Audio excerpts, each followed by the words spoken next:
The King's Avatar audiobook by Kevin Chapter 1641. You can't have openings if you don't act translator. Namyami editor. Namyami seeing Sun Xiang walk toward the competitor booth just like that, the pro players were stunned. It wasn't that they doubted this choice of player or anything, but as of now, the judge still hadn't announced the final player choice of both teams. But from Samsara, Sun Xiang was walking toward the competitor booth just like that. He was exposing information. Because of the random nature of the third round of playoffs, the player order was decided on the spot. If one went before the other, then it would be like revealing your move too early when playing rock, paper, scissors. The competition system couldn't allow this kind of flaw, so following normal procedure, the two teams would first report their players to the judge would confirm, and then it would be announced to the stadium through the big screen. Only then would the players go on stage, verified by the judge. This was the normal procedure because it amplified the atmosphere of the live match. Often, the name would be announced at the same time as the player went on stage. But in reality, the player had been determined long beforehand. Otherwise, if one team's player stood up first, then the other team could see that and say, "Oh, that player, then we'll send this player up." This was the problem with Sun Xiang exposing the roster order. Right now, Happy actually hadn't reported their player order yet, but he was already walking toward the booth.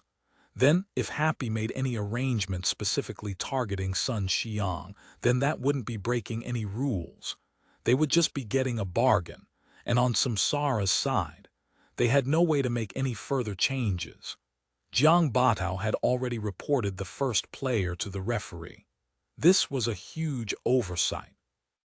Sun Xiang, that guy, this crucial match hadn't even started yet, and he'd already made such a low-level mistake. Pro players were very familiar with the match format and paid attention to the rules, so they immediately realized that Sun Xiang's actions didn't seem right. But the ordinary audience members didn't have this professional sensitivity. Right now, they were actually applauding and praising Sun Xiang's appearance. Was this a trick? Seeing that the other Samsara players didn't have any reaction to Sun Xiang's action, the pro players couldn't help but begin to think in this direction. It was one thing for just Sun Xiang himself to get confused, but there was no way that not a single person in Samsara realized the problem right. But if this really were a trick, then the team's reactions didn't seem quite right, either. If they were pretending, they should at least pretend to be alarmed at Sun Xiang's actions, right? And then when Happy made counteractive arrangements, they would suddenly change players. They could then say that Sun Xiang was just wandering around the stage. There was nothing against the rules about that. That was what that plan should look like, but it didn't look like Samsara was doing that either. Nor did Happy have much of a reaction. Yiziu walked toward the judge, reporting their first player, and then he headed toward the competitor booth. As expected, Happy's first player was Yiziu. Even when Samsara had leaked information, they stuck with their original, obvious plan. One after another, Sun Xiang and Yiziu entered their respective competitor booths. Bold, confident. Samsara displayed the kingly attitude of a championship team. They didn't engage in any of those schemes that people were imagining. Upright and honest, they sent out their first player who boldly walked into the competitor booth. No trick. Was there really no trick? The trick is that there is no trick, Blue Rains Yu Wenzhou suddenly said. In other words, if you feel that there is no trick, then there is no trick. If you feel that there is a trick, then the trick comes, he added. Zhao Shikin nodded, Wang Jixi also nodded. Zhang Xinji did not disagree, but no one said anything else. Most of the others were still at a loss. Only after thinking hard did they begin to understand, and they all felt that their brains weren't enough. How black-hearted. Those who could follow the twisting logic were all sighing. And at this time the judge announced, the first battle of the final match group arena began now. Map loaded, characters loaded. a narrow, slightly winding canyon extending from north to south. Sun Xiang's one autumn leaf loaded in on the north end of the canyon, while Lord Grim was on the south end. Behind each of the two characters was usually the map boundary. Right now, the televised broadcast showed a close-up of the area behind the characters. The so-called map world behind the characters was filled with two military camps of NPCs, each with a wooden sign at their entrances, with words written very clearly on them. Military area, death to intruders. The players watching the match suddenly understood. This map world was like the edge of a cliff, an abyss, a place that the characters would suffer damage just from entering. This kind of boundary design wasn't unique in Glory, and this map simply used a particular method to implement this design. However, this kind of scene, would it be like an abyss where once you fell, there was no way to survive? No one knew. In this kind of crucial match, there was no way anyone would test it out for themselves. If they were to test, they would want to think of a way to send the opponent's character there. Right now, as soon as Yiziu and Sun Xiang realized the design behind them, they immediately controlled their characters to stay far away. Sun Xiang's one autumn leaf steadily stepped forward. Even though Yiziu could control Lord Grim to use the myriad manifestation umbrella's ninjato form to scale the canyon walls, right now he did the exact same thing as Sun Xiang, control his character to steadily advance. The two characters' actions at the start of the match were exactly the same. The audience watched as the two characters, one heading south, one heading north. Both were looking left and right at their surroundings in the same way. If not for their entirely different equipment, it would be hard to distinguish who was who. At last, the two characters reached the middle, where there were no twists and turns. Very quickly, they saw their approaching opponent. The movement pace of the two characters instantly became cautious. No turns, no way to circle around. This was the so-called inevitable confrontation, a direct collision on a narrow road, where there was no way to evade. Closer, step by step. Lord Grim's attacks could reach far, and right now the opponent was already within his attack range. But Yiziu didn't attack. He simply maintained his rhythm, allowing Lord Grim to approach step by step. Sun Xiang was even less likely to attack. A battle mage was a class that needed to be close enough to reach their full battle potential. As the distance closed, options gradually opened up to him, such as Dragon Breaks the Ranks, which could instantly eliminate the distance between the two characters right now. But Sun Xiang still did not make a move. Neither side attacked. And then, as though the two of them agreed, one suddenly went left, one went right, both moving at a slant. Just as the distance between them looked like it was about to be closed, the two suddenly controlled their characters to move diagonally, increasing the distance horizontally. Were these two planning to let each other go by just like that, and continue to study this map? Seeing this scene, many people already began to think in this direction. But the pro players all knew that this kind of investigation wasn't very necessary. Their offstage teammates had the same omniscient view as the audience, and investigation was shared. So that half of the map that Lord Grim hadn't stepped in yet, Happy's players had already seen it from the point of view of Sun Xiang's one autumn leaf. The only one who didn't know that area was Yiziu himself. Similarly, Sun Xiang had experienced one half of the map for himself, and was still unfamiliar with the other half. In this kind of situation, would they really let the other go by to understand that half of the map they still hadn't experienced? No pro player would have such a harmonious and friendly thought. In this moment, for the players on stage, this one half known, one half unknown was their strength and weakness. Thus, when they met, the main goal of their confrontation should be to force the opponent toward the area that they were familiar with, and that their opponent was unfamiliar with, and decide victory there. That was why neither player attacked. Their characters drew closer and closer, both of them looking for this kind of opportunity to bring the opponent into the half of the map behind them. But neither of them found such an opportunity, because both of them were very cautious, and neither left any openings.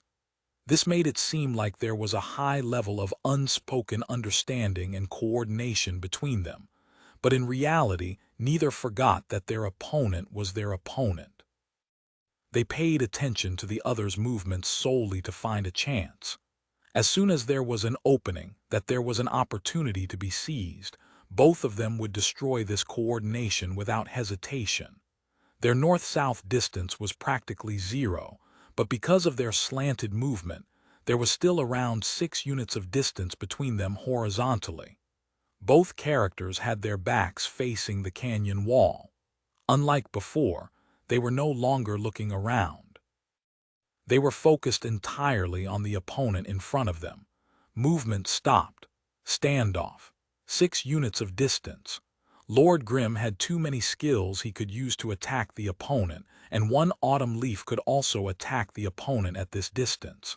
Because of the long reach of a battle mage's weapon, their attack distance was a bit longer than things like fists or swords, but the two players simply continued to face each other without moving. No movement. The display showed their hand speeds as 0, 2 flat lines on the graph leisurely progressing forward. 1 second, 2 seconds, but even though there was no movement, that didn't mean that it wasn't draining their energy. Both of the players were currently extremely focused. The rhythm wasn't just slow, it had completely stopped, and no one knew who would attack first. They only knew that in this kind of static standoff, it would be very difficult to break the equilibrium first. The game wasn't like reality. As long as there were no inputs, the character could maintain its posture and position for years, and moving could potentially create an opening. Despite the many experts watching this match, they were at a loss as to how to break this absolute standoff. No one could have predicted that these two would engage in a standoff to this level. In order to avoid creating openings and eliminate flaws, they continuously made their moves simpler and simpler, decreasing their movements, lowering their speed. At last they sunk to the limit, to the very lowest. If you didn't act, there would be no openings. This was no longer a situation, it was a state that only pro players could appreciate. It would be very difficult to break this state from within.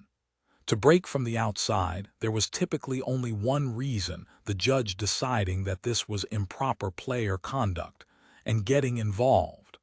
But this standoff wasn't improper conduct. It was that there was simply no way to act. There were no controls being made, but the confrontation never stopped. This was a battle of spirit. If this were truly broken by the judge for improper conduct, the beauty of the scene really would be ruined.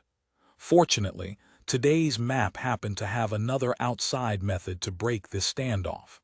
Event refresh. Chapter 1642. The Mountain Storm has arrived. Chapter 1642. The Mountain Storm has arrived. Translator. Namyami Editor. Namyami, as the saying went, a coming storm is foretold by the rising mountain wind. But right now, it wasn't just the wind, the storm itself was upon them. From the two ends of the canyon, the area forbidden to the players, the two camps of NPCs charged forth like rushing water. War cries and pounding footsteps rose up, sending clouds of dust billowing as they made their way toward the center of the map. At the same time, the hidden ambushers on the canyon walls began to make their move, paying attention to the situation below them as they made their way toward the center of the canyon as well. The audience could see all of this very clearly, but Yi Ziu and Sun Xiang were unaware. The two continued to stand there, unmoving. The two sides grew closer and closer. The sound carried through the canyon, and wavering forms began to appear at the very limits of their vision. The two still did not move. Right now, they were no longer competing in just patience or concentration. It was more a battle of willpower. With the interference of the NPCs, The two would have to move sooner or later. And now, they were about to see who could endure until the very last moment before moving. In a typical match, players were competing to be the first to do something, and they would fear that their controls weren't fast enough, that they couldn't beat the opponent in speed. But today, in this battle between Yiziu and Sun Xiang, the two of them had suppressed this match to this extent. It was as though they were playing a game where whoever moved first would lose. Reality, of course, wasn't that absolute. In fact, whoever moved first now might even be able to take the initiative. But neither of them took this risk. Yes, risk. The very simple action of breaking the unmoving situation to attack was actually considered a risk by the two of them. In this battle, the level of caution they were taking could be described as insane. If that weren't the case, they would have never become locked in a stalemate like this. But Yiziu doing this was one thing. The pro players were shocked to see Sun Xiang doing so as well. This haughty, impatient youth was actually able to restrain himself and compete in patience, compete in willpower. In their view, Sun Xiang was competing with his weakness against the opponent's strength. In this kind of stalemate, he couldn't just toss his keyboard and mouse to the side. It required high concentration, maintaining a calm and steady mental state. Anyone could do this for a short bit of time, but maintaining this steady state for a long time was very difficult, especially for someone with a personality like Sun Xiang's. Not many people felt that he could keep control. And right now, he was faced with a big test, the event refresh. The armies of NPCs approached, blocking the already narrow canyon so tightly that even water couldn't escape. This next test was no longer just the problem of the opponent. Time was running out, the distance was closing. The NPCs were lined up in battle formation. Glory's NPCs were also divided into the classes of Glory players, but their skill trees were much simpler. The more ordinary NPCs normally only had 1 or 2 skills. Boss-level ones typically only had 3 or 5. Very few would have a complete skill tree. However, mixing skills across classes was fairly frequent, and the charge after the event activation had been shown by the map introduction earlier. If the players had been paying attention, they should have taken note of the NPCs class composition and battle methods. Neither Happy nor Samsara had overlooked this point, and right now the unfolding position of the NPCs was exactly the same as had been shown in the preview video. In the front row were knights. Once they had gotten close enough, they all lifted their shields. Instantly, there were no people to be seen on either side, only shields. It was as though Lord Grimm and one autumn leaf were sealed in a rectangular box. And then, boom, boom, boom, the sound of cannon fire. Hidden behind the shields, the gunner classes of the two sides launched their attacks first, and they had all chosen the same skill, Stinger. Stinger, 10 of them. The number of shots was also something that the players had paid attention to during the map introduction, and indeed there were this many. The timing of the fire was also exactly the same. As for the flight path, everyone had originally wondered whether they would adjust depending on the exact position of the two players, but now they saw that they still followed the rhythm of the introduction. In other words, right now, the two armies of NPCs were still ignoring Lord Grimm and one autumn leaf. They were not the major targets of the stingers. Bang, bang, bang, bang, bang. Soon after, the stingers exploded like fireworks in the air. One artillery shell would explode into 8, making 160 stingers in total.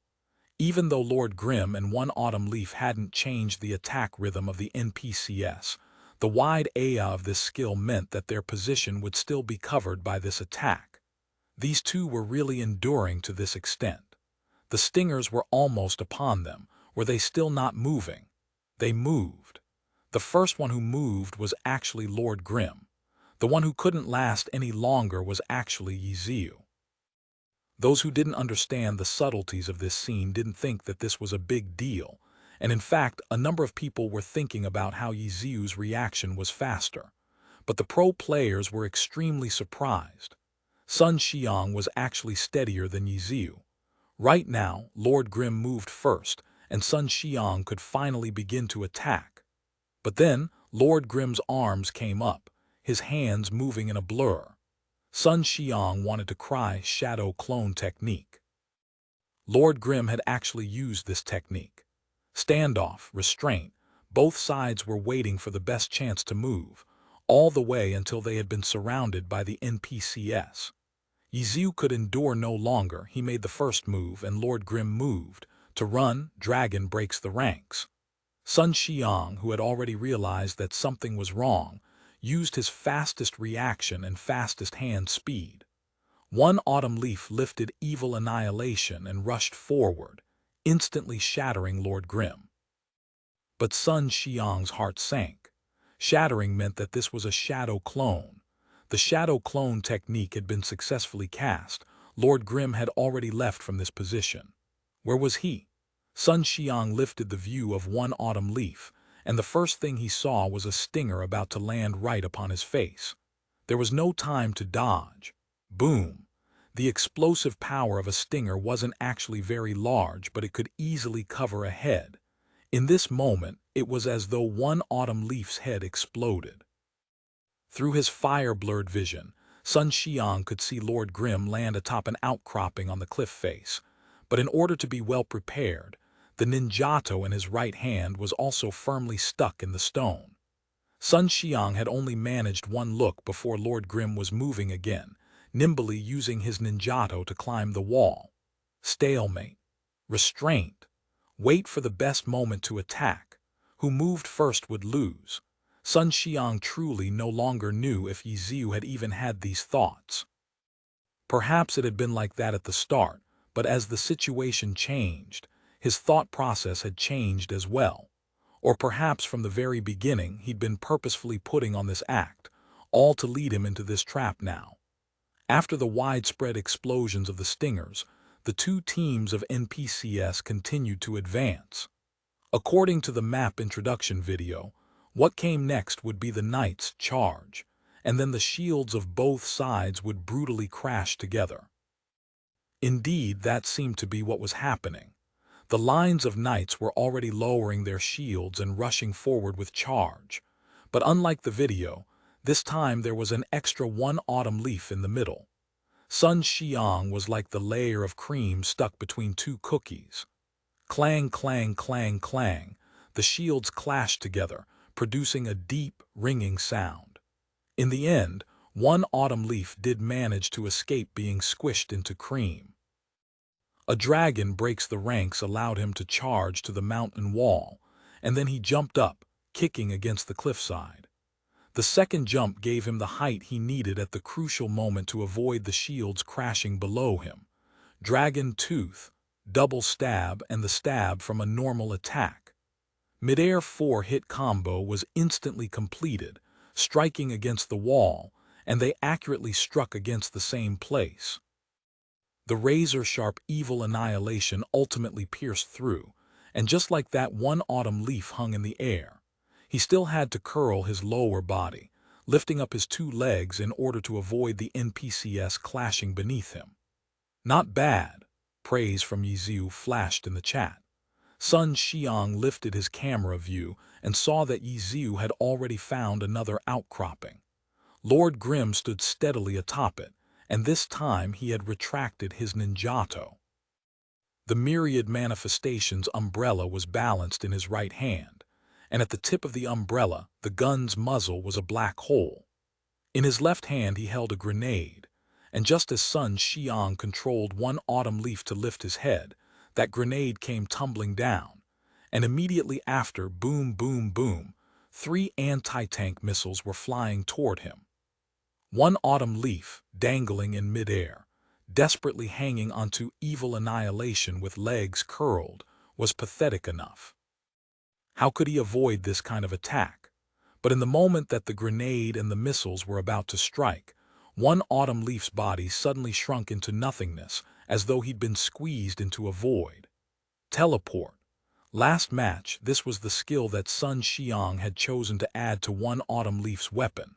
This match, it was the same. The attack was dodged, and it seemed like one autumn leaf could use this move to find a temporary landing point. But suddenly, Lord Grimm lifted his right leg and kicked out. Front kick, and then everyone saw as a figure tore out of the void right into this foot. One autumn leaf was sent flying. The pro players watching this all sighed and shook their heads. When it came to mind games, even 10 Sun Xiangs combined were no match for Yiziu. Chapter 1643, True Initiative. Chapter 1643, True Initiative. Translator, Namyami Editor. Namyami front kick, knockback effect, but right now one autumn leaf was in midair, so the knockback became a blow away. How had this attack been so accurate? How did Yiziu make such a godly prediction? Most of the normal players were freaking out, but the pro players all understood that to call the prediction godly was a bit excessive. Yiziu simply made a fairly good response to one possibility among many. If Yiziu had truly completely predicted that Sun Xiang would control one autumn leaf to teleport here, then a better move for him would have been to use a stronger attack. But instead, he only used a front kick, a short and fast skill. When using this skill, his first consideration was that even if Sun Xiang hadn't controlled one autumn leaf to teleport here, it wasn't a big deal if the kick missed. This one kick wouldn't affect his own position, but right now this kick had served a purpose, and if this front kick were only perfunctory without any follow-up attack, that would be too unbefitting of his god level. The front kick landed, and then Lord Grimm leapt forward, chasing after the flying one autumn leaf. But Sun Xiang was no weakling. True, he was no match for Yiziu when it came to playing mind games, and Yiziu had predicted his actions this time. But when it came to a battle of technique, Sun Xiang feared no expert. Even in this situation, he still completed an attack. Circle swing. Even as one autumn leaf was in midair, his attack was still that fast, that accurate, that fierce. The spear evil annihilation became a streak of dark light, striking toward the pursuer Lord Grimm. But then Lord Grimm suddenly waved his hand. The myriad manifestations umbrella switched to ninjato form and stuck in the mountain wall. With that, Lord Grimm's body halted. In the end, the dark streak that was evil annihilation just barely missed him. Slightly smiling face, Yiziu actually still had time to send an emoticon in the chat. The pro players who saw this screen couldn't help but hear Yiziu's shameless laughter ringing in their ears. Their imaginations were enough to replicate his voice. But Sun Xiang wouldn't accept defeat lying down. The circle swing missed, but the retracted evil annihilation swung behind him, jabbing out sideways, piercing the mountain wall. Flying backwards, one autumn leaf crashed into this obstacle that he'd created for himself. But to everyone's surprise, one autumn leaf actually curled his body and used the force from colliding against evil annihilation to change direction, doing a roll. This was a quick recover. Not just the ordinary audience members, even the pro players were shocked. On the narrow shaft of the spear, Sun Xiang had actually managed to control one autumn leaf to perform this quick recover roll. Like an acrobat, one autumn leaf ended up balanced on the spear's shaft. This definitely wasn't a control that a player would practice normally. This was something that Sun Xiang had invented on the spot, demonstrating his incredible adaptability, as well as his high hand speed and precise control. Like this, Sun Xiang was actually able to control a battle mage to what a ninja did. But the ninja had this ability largely by relying on the special properties of the ninjato. That long rope attached to the end of the blade was the key to allowing one to climb. And Sun Xiang's one autumn leaf could only perch on evil annihilation like this, because his hands needed to hold onto evil annihilation. Otherwise, he would be dropping the weapon. In this situation, It was relatively easy to jump out horizontally, and he could pull out the spear as he did so. But if he wanted to jump upward, then the spear firmly lodged in the mountain wall supporting the character's weight became an obstacle. This problem had been studied long before, and the conclusion had been that it was too difficult and probably wasn't worth it. In the end, no one wasted their energy to try to make it happen. What would Sun Xiang do now? Everyone was suddenly very curious, and the stadium was already filled with thunderous applause just for that acrobatic feat Sun Xiang had just completed. But was the important thing right now what Sun Xiang would do? No. The one who had the initiative right now was definitely Yi Ziu. What Yi Ziu would do would direct the upcoming situation of this battle. So even though Yi Ziu also very impressed at Sun Xiang's quick recovery, it didn't cause him to slow down the pace. Just as one autumn leaf stabilized himself atop the spear, Lord Grimm was already flying toward him. One autumn leaf was balanced on his weapon. If he pulled it out, the character would fall. If he didn't pull it out, how could he use skills to fight back? Everyone had just been praising Sun Xiang's ingenuity with his move, but right now, it looked like his ingenuity had blocked him off in a dead end. At this moment, as one autumn leaf crouched on the spear, his left hand still tightly gripped evil annihilation, while his right palm thrust forward. Falling flower palm. An attack with decent priority and Aya. However, the attack distance was too short, which was the obvious mistake. The falling flower palm came out, but Lord Grimm was already slashing toward him with a sword. When it collided with the magic energy of falling flower palm, it didn't lose in priority at all.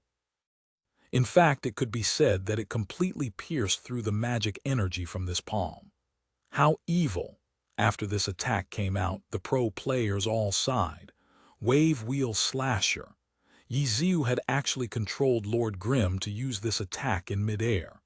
With the priority of this attack, how could the falling flower palm blast it aside? It was naturally at a large disadvantage. The swordlight wiped past. The ripples of energy immediately locked onto one autumn leaf, and following the direction pointed by the sword, tore him in that direction. Evil annihilation was pulled out of the mountain wall. One autumn leaf was locked in midair by the rippling energy from wave wheel slasher and began to take damage. But everyone could see that the key point right now wasn't this bit of damage, but that one autumn leaf had been completely sent into the air without a single bit of support. Left. Right. Even if evil annihilation had been another 1.5 times as long, he still wouldn't be able to reach either mountain wall. One autumn leaf could only hang there and wait for the wave wheel slasher to finish, before free-falling down into the clashing armies of NPCs below him. After Yi Ziu's Lord Grimm sent one autumn leaf flying with a wave wheel slasher, the myriad manifestations umbrella changed form again. Lord Grimm, pressed against the mountain wall, stood steadily as one autumn leaf fell into the chaotic battle below. They were about to see what kind of attitude these two armies of NPCs would have toward a stranger that had snuck his way into their ranks. But for Samsara, this experiment was a bit cruel, as their player's character became the guinea pig. One autumn leaf falling. If one's eyes were sharp, they could see that one autumn leaf was making adjustments while in the air. The grab of a wave wheel slasher didn't have as overwhelmingly high priority as a circle swing or the many grab attacks of a grappler.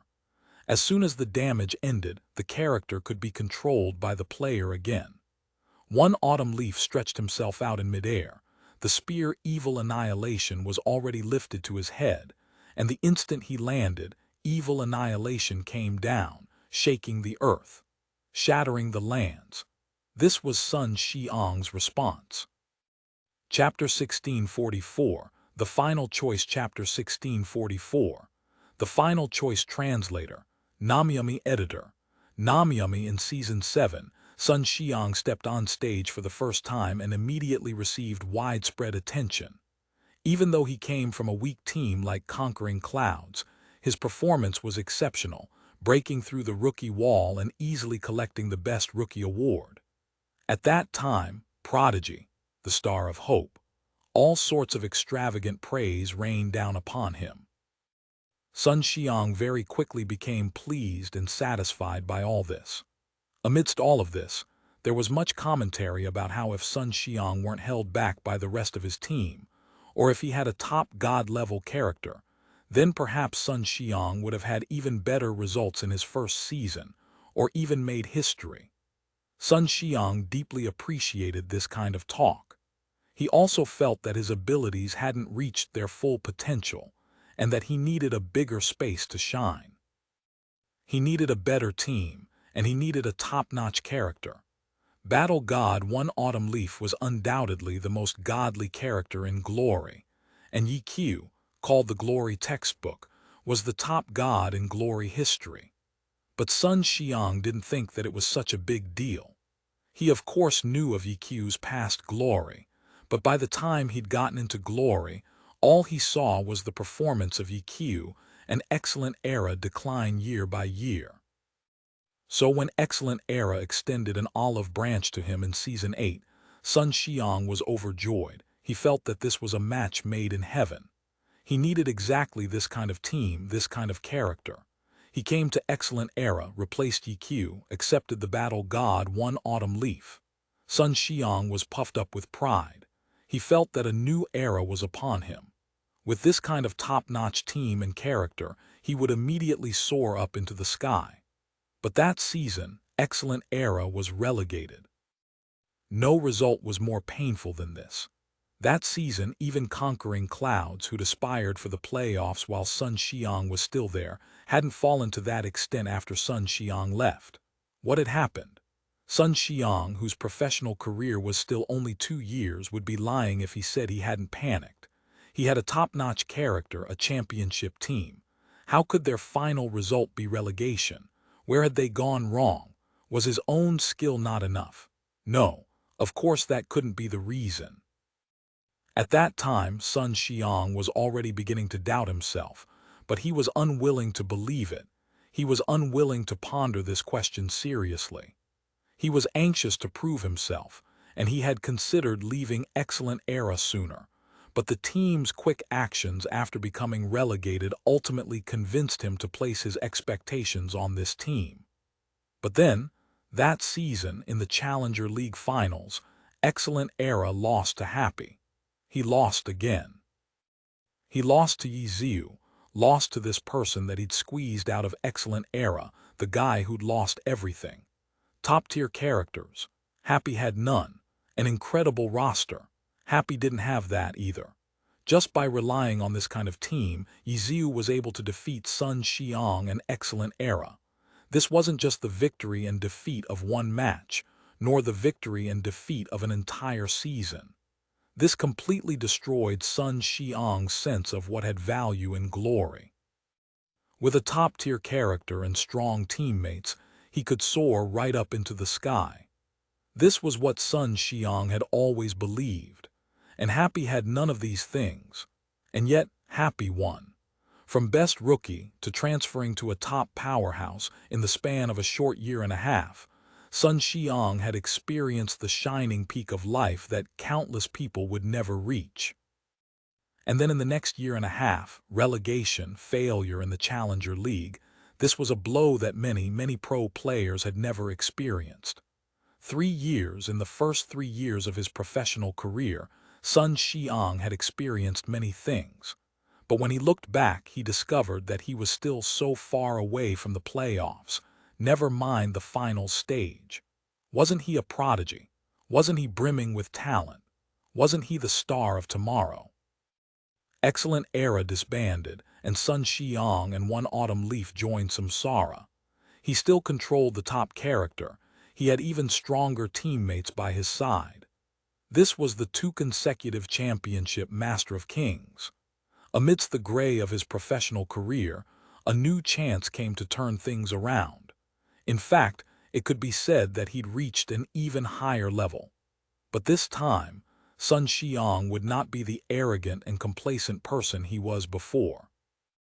He began to attentively scrutinize himself, study how he could become better. He did well. He swiftly integrated with the rest of Team Samsara. It wasn't like how many commentators had warned, where there might be internal conflicts because of issues about the core position. He and Joe Zekai, one close and one long range, their double one partnership ultimately took the Best Partners award for this season. He finally fixed his attitude. And in this season's battles, he once again met Happy, once again met Yiziu. And again, they met in the finals, facing off directly against each other. This battle had even given them an appropriate map, inevitable confrontation. Sun Xiang wanted to win. He wanted to defeat Happy and wanted to defeat Yiziu even more. He admitted that it was thanks to Yiziu and Happy that he had woken up, but this only made him want to defeat them even more. He hoped to let all of Happy, let Yiziu see, that he was no longer the Sun Xiang that they had defeated before. And so he was cautious, he was prudent, he didn't allow himself to make any mistake in this match. It was for the sake of Samsara's victory, and at the same time it was to fiercely prove himself in front of the person who had defeated him before. In the end, he had still ended up in such a pathetic position. But this time he wasn't angry, wasn't resentful, wasn't like before, where he found fault in everything except himself. Immediately he began to evaluate himself, and he realized perhaps he had used the wrong method. Caution, psychological battle, these weren't his strengths, but in order to prove himself, he still chose to use this playstyle that didn't quite suit him. Even though he very much hoped that he could surpass Yiziu in all aspects, in reality, everyone had their strengths and weaknesses. Sun Xiang's strengths didn't lay in these areas. He should choose to use the playstyle that he was good at, because on the battlefield his goal was to win, not to surpass. The only thing that people needed to surpass was themselves, following his own footsteps, one step after another, surpassing himself. Only then would he become stronger and stronger. Yiziu, or anyone, they should not be targets to be surpassed. Rather, they should be defeated, shattering the lands. A level 75 skill, this was Sun Xiang's final choice. In the face of uncertainty regarding the NPC's attitude toward the players, he was no longer careful. He was no longer trying to think it over carefully, because those were not his strengths. He could not become one of those players who relied on their minds to fight. He took the initiative in attacking the NPCs. Shattering the land sent magic energy surging through the ground, causing these obstacles in front of him to go flying into the air. These people in my way, all of you can die. In this instant, the imposing aura that one autumn leaf displayed was just like the battle god under Yiziu's hands back in the day. Chapter 1645. One autumn leaf strongest state. Chapter 1645. One autumn leaf strongest state. Translator. Namiyami editor. Namiyami, the event NPCs were interference, but at the same time they could be used. If used well, this could be an extremely intelligent match. In the past, Sun Xiang had thought that he was all-powerful, that there was nothing he couldn't do in glory. But now, he could admit that these games involving lots of calculations weren't his strong point. So he didn't bother with thinking about whether these things could be any use to him. If it's interference, then wipe it away. Shattering the lands tossed the nearby NPCs into the air. Off stage, the players from the two teams were seizing the chance to observe. Without clashing with the NPCs like this, it would be very difficult to judge how strong they were. Aside from that, how would these NPCs react to someone taking the initiative to attack them? Before this, the two armies seemed to have mostly ignored the presence of Lord Grimm and one autumn leaf. While the two of them had been climbing the mountain wall, the NPCs hadn't specifically directed any attacks toward the two of them. But right now, after being directly attacked like this, if the NPCs still had no reaction, then this event's design would be fairly boring. Glory, this classic game, would never have that kind of meaningless design, whether in-game or on a competitive map. Indeed, after being attacked by Sun Xiang's one autumn leaf, the two teams of NPCs no longer ignored them. Both sides suddenly had a clear attack target, one autumn leaf. Cannon shots, magic spells, one autumn leaf had already cleared the area immediately surrounding him, so the first attacks that arrived were all long-range. Aside from those that caused damage, there were also a few curses with controlling effects. The class composition of these NPCs was quite well-rounded. But Sun Xiang had predicted this possibility. When the attacks reached him, the end animation of shattering the lands had completed. One autumn leaf darted forward like an arrow, leaving many attacks behind him. At the same time, he swung his arm again, tossing forth a tyrant's destruction toward the NPCs falling from the air like dumplings. A streak of dark light.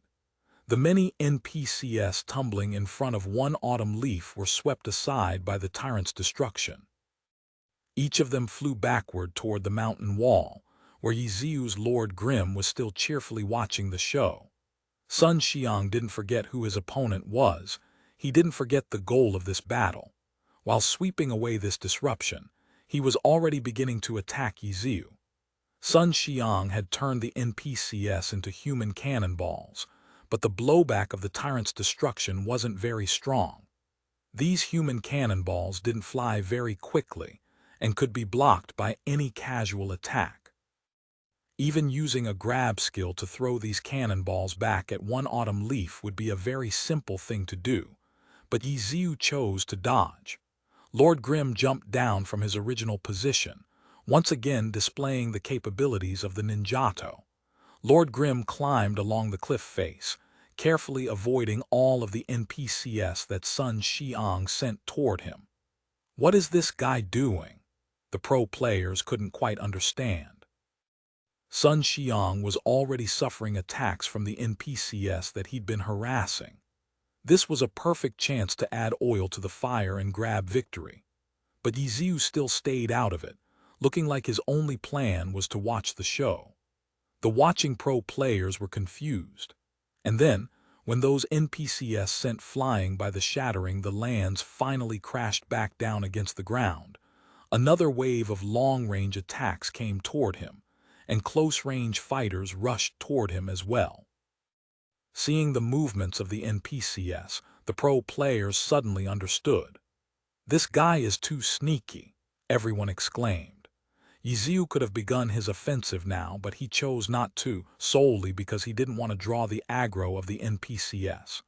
Right now, the NPCs were already moving against one autumn leaf. If Lord Grim attacked one autumn leaf at a time like this, it would be very easy for Sun Xiang to direct his attack onto an NPC, and so he chose to avoid it all.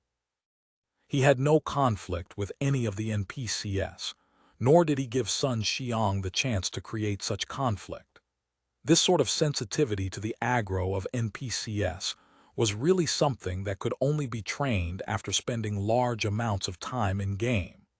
The high and mighty pro players clearly weren't sensitive enough to this, to the extent that not a single one of them had immediately recognized Yiziu's intention. The battle continued. But it had already become a struggle between Sun Xiang and the NPCs. Yiziu's Lord Grim perched upon the wall unscathed as he watched the battle, and then it became time for his trash talk. Right, left, above, nice reactions, 14 o'clock direction. That's just 2 o'clock, haha, tricked you. And you didn't believe it. Messages flashed non-stop in the channel.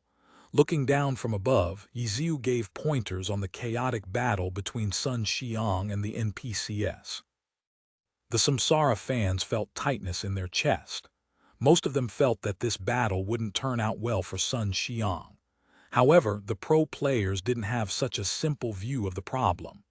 They quickly noticed that even though Sun Xiang was amidst all this chaos, one autumn leaf wasn't suffering very serious injuries, and was in fact getting braver and braver as he fought.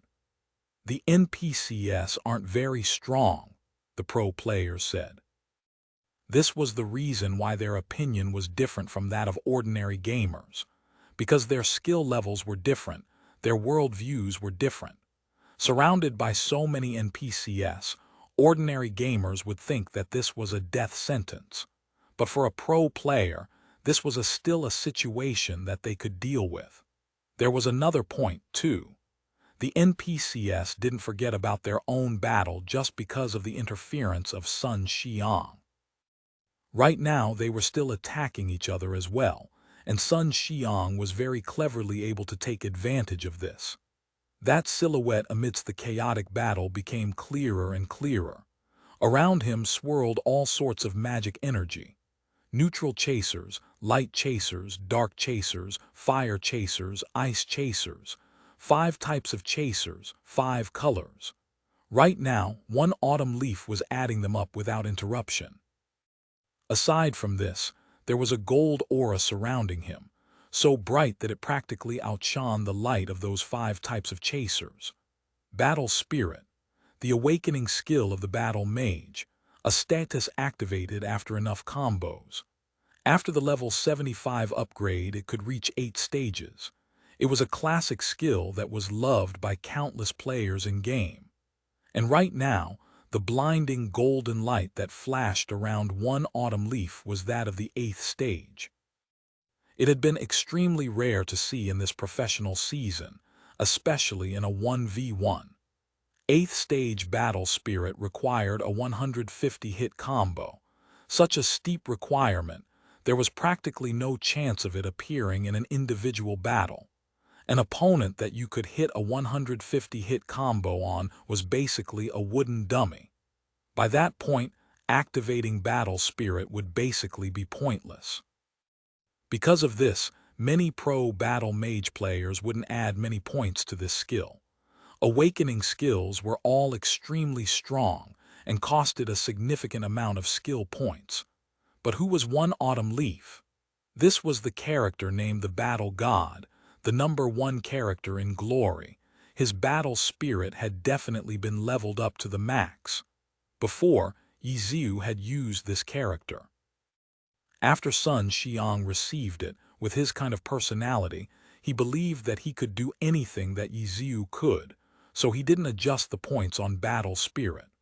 The level 75 update came around, adding another rank to the skill, going from a max 7 stages to 8. The Sun Xiang that arrived at Samsara was already beginning to reevaluate himself.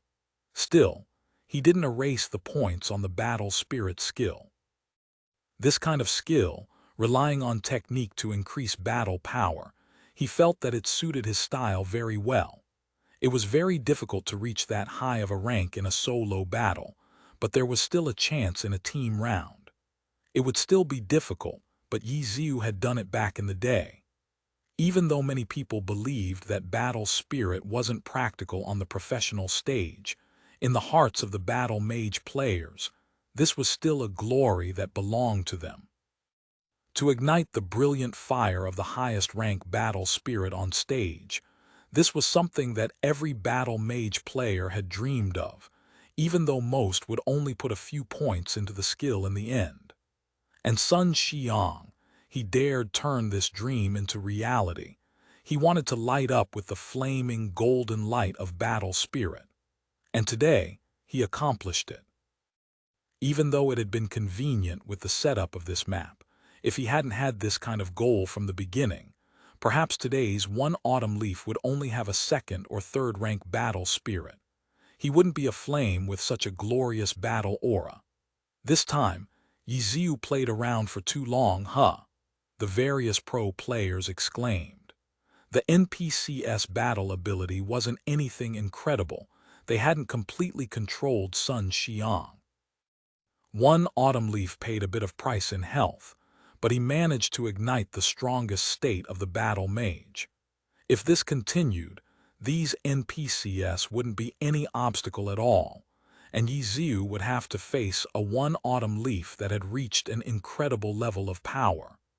This was something that even he, as one autumn leaf's creator, had never witnessed before. Chapter 1646. What is your intent? Chapter 1646. What is your intent? Translator. Namyami editor. Namyami sky strike, falling flower palm. A small combo created from low-level skills. Falling flower palm's powerful blow away sent one NPC into the air, crashing toward Lord Grimm, who was still hanging onto the wall. The offensive against Yiziu resumed. As the saying went, Yiziu had tried riding a tiger and now found it hard to get off. At least this was what many pro players thought. He hadn't acted first because he'd been concerned about drawing the aggro of the NPCs. He'd hoped the NPCs battle ability could wear out Sun Xiang. But no one had thought that these NPCs were so weak. From the very start, they hadn't dealt much damage to one autumn leaf. Instead, they'd served to buff one autumn leaf. 5 types of chasers, golden battle spirit. One autumn leaf was in his peak state right now, the highest peak he'd ever reached in these 10+ years. And right now, the one he was attacking was the one who had brought him into this world, Yiziu. What should Yiziu do? He hadn't attacked at first, and if he attacked now, he would still attract the NPCs aggro. If under the interference of the NPCs, he was then attacked by this one autumn leaf in peak form, he really should have just acted earlier. Now that things were at this point, maybe his best option was just to continue avoiding battle. This was what everyone was thinking. But this time, Yiziu didn't control Lord Grimm to continue dodging. Even though falling flower palm's blow away effect was strong enough to send a character flying this high, the character would only fly slower and slower. By the time it arrived, it posed no threat. Lord Grimm stretched out his hand and easily grabbed the NPC. With a fling, he tossed it back at one autumn leaf below. Everyone was caught off guard. They thought that this was the really worst decision. Yiziu surely would have calculated this, right? What was this guy planning now? The pro players in the audience began to ponder this, but on stage, Sun Xiang didn't think twice. He had already decided to stop trying to engage in mental battles against Yiziu. He was focusing all of his energy in carrying out his offensive. No matter how Yiziu would respond, there was only one plan in his heart. Knock him down, get rid of obstacles, knock him down. Dodge. One autumn leaf dodged the NPC that Lord Grimm tossed at him.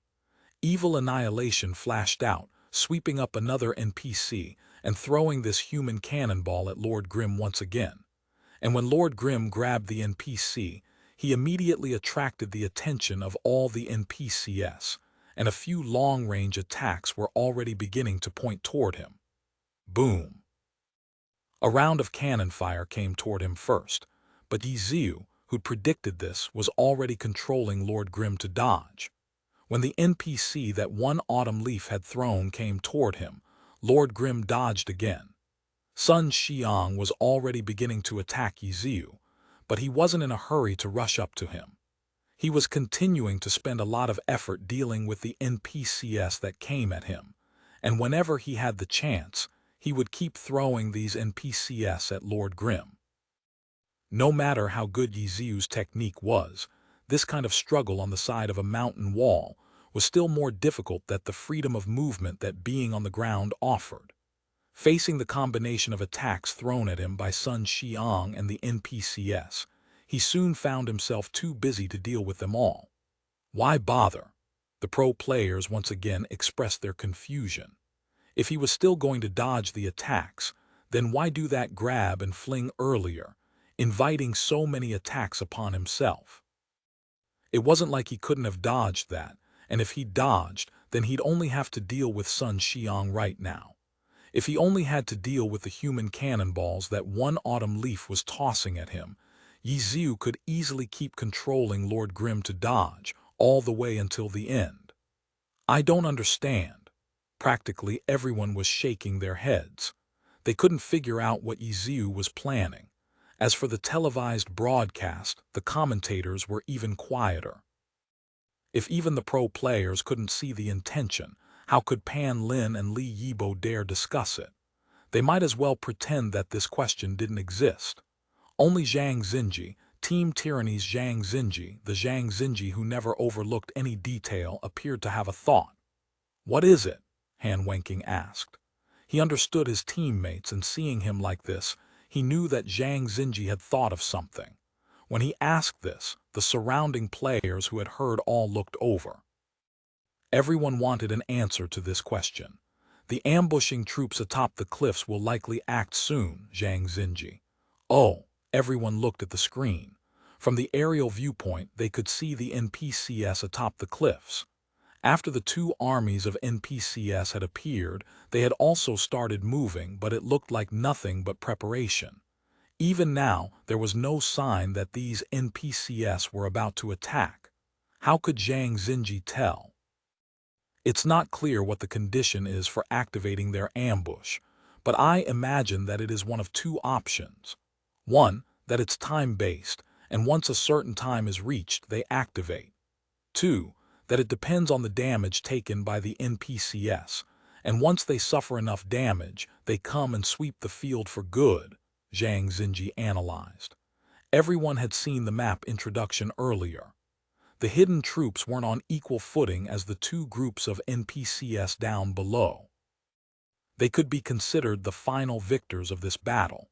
They were waiting for the two armies to wear each other down, and then without any risk to themselves, they could descend and wipe out both sides. "Yi Ziu is waiting for this," someone asked. "It seems so. During the intro video, I took note of the time the ambush began and the number of NPCs left on both sides. Both conditions will be fulfilled soon," said Zhang Xinji. "But so what if he waits until these ambushing troops activate? How will that change the situation?" someone wondered. Zhang Xinji didn't answer. He simply continued to think deeply. Clearly, this was a question that he hadn't found the answer to yet either. Judging from the time that Yi Ziu began to attack the NPCs, it should have something to do with the hidden troops, but Zhang Xinji also couldn't determine how they could be useful to Yi Ziu. They were only ambushing troops, they weren't his reinforcements. They would attack all of their enemies, and they wouldn't go out of their way to avoid attacking Lord Grimm or One Autumn Leaf. It was more likely that the ambushing troops would also treat them as targets to be destroyed. What was Yi Ziu thinking?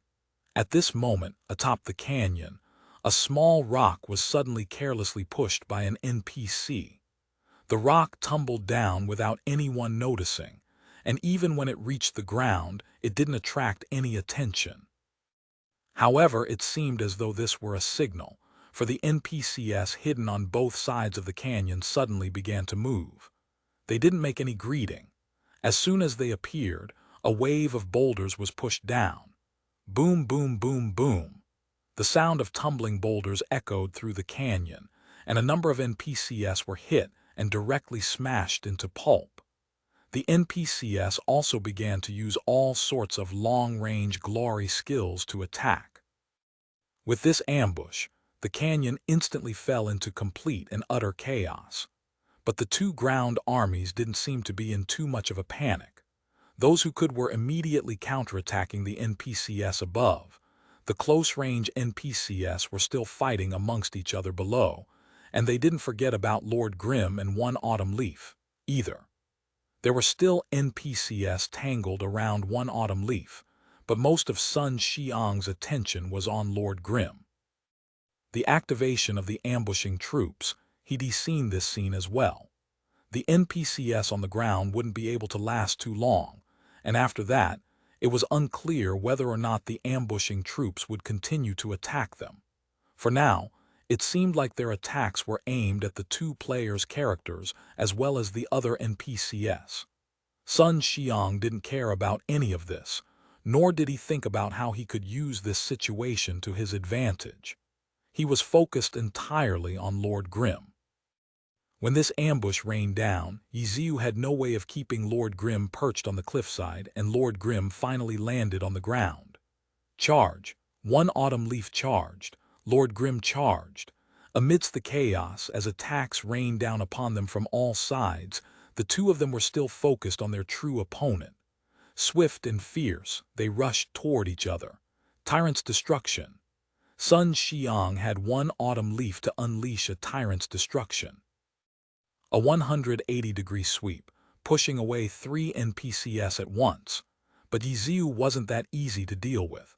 Lord Grim unsheathed his sword, collapsing mountain. He actually used this skill to jump right over the tyrant's destruction and came crashing down toward one autumn leaf. Retreat.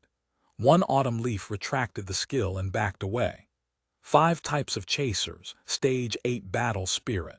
One autumn leaf's power and speed were both at the peak, and his movements were nimble like never before. Facing this kind of one autumn leaf, surrounded by hostile NPCs. Under these conditions, Yiziu actually still wanted to fight him directly. What was he thinking? The pro players were all incredibly anxious.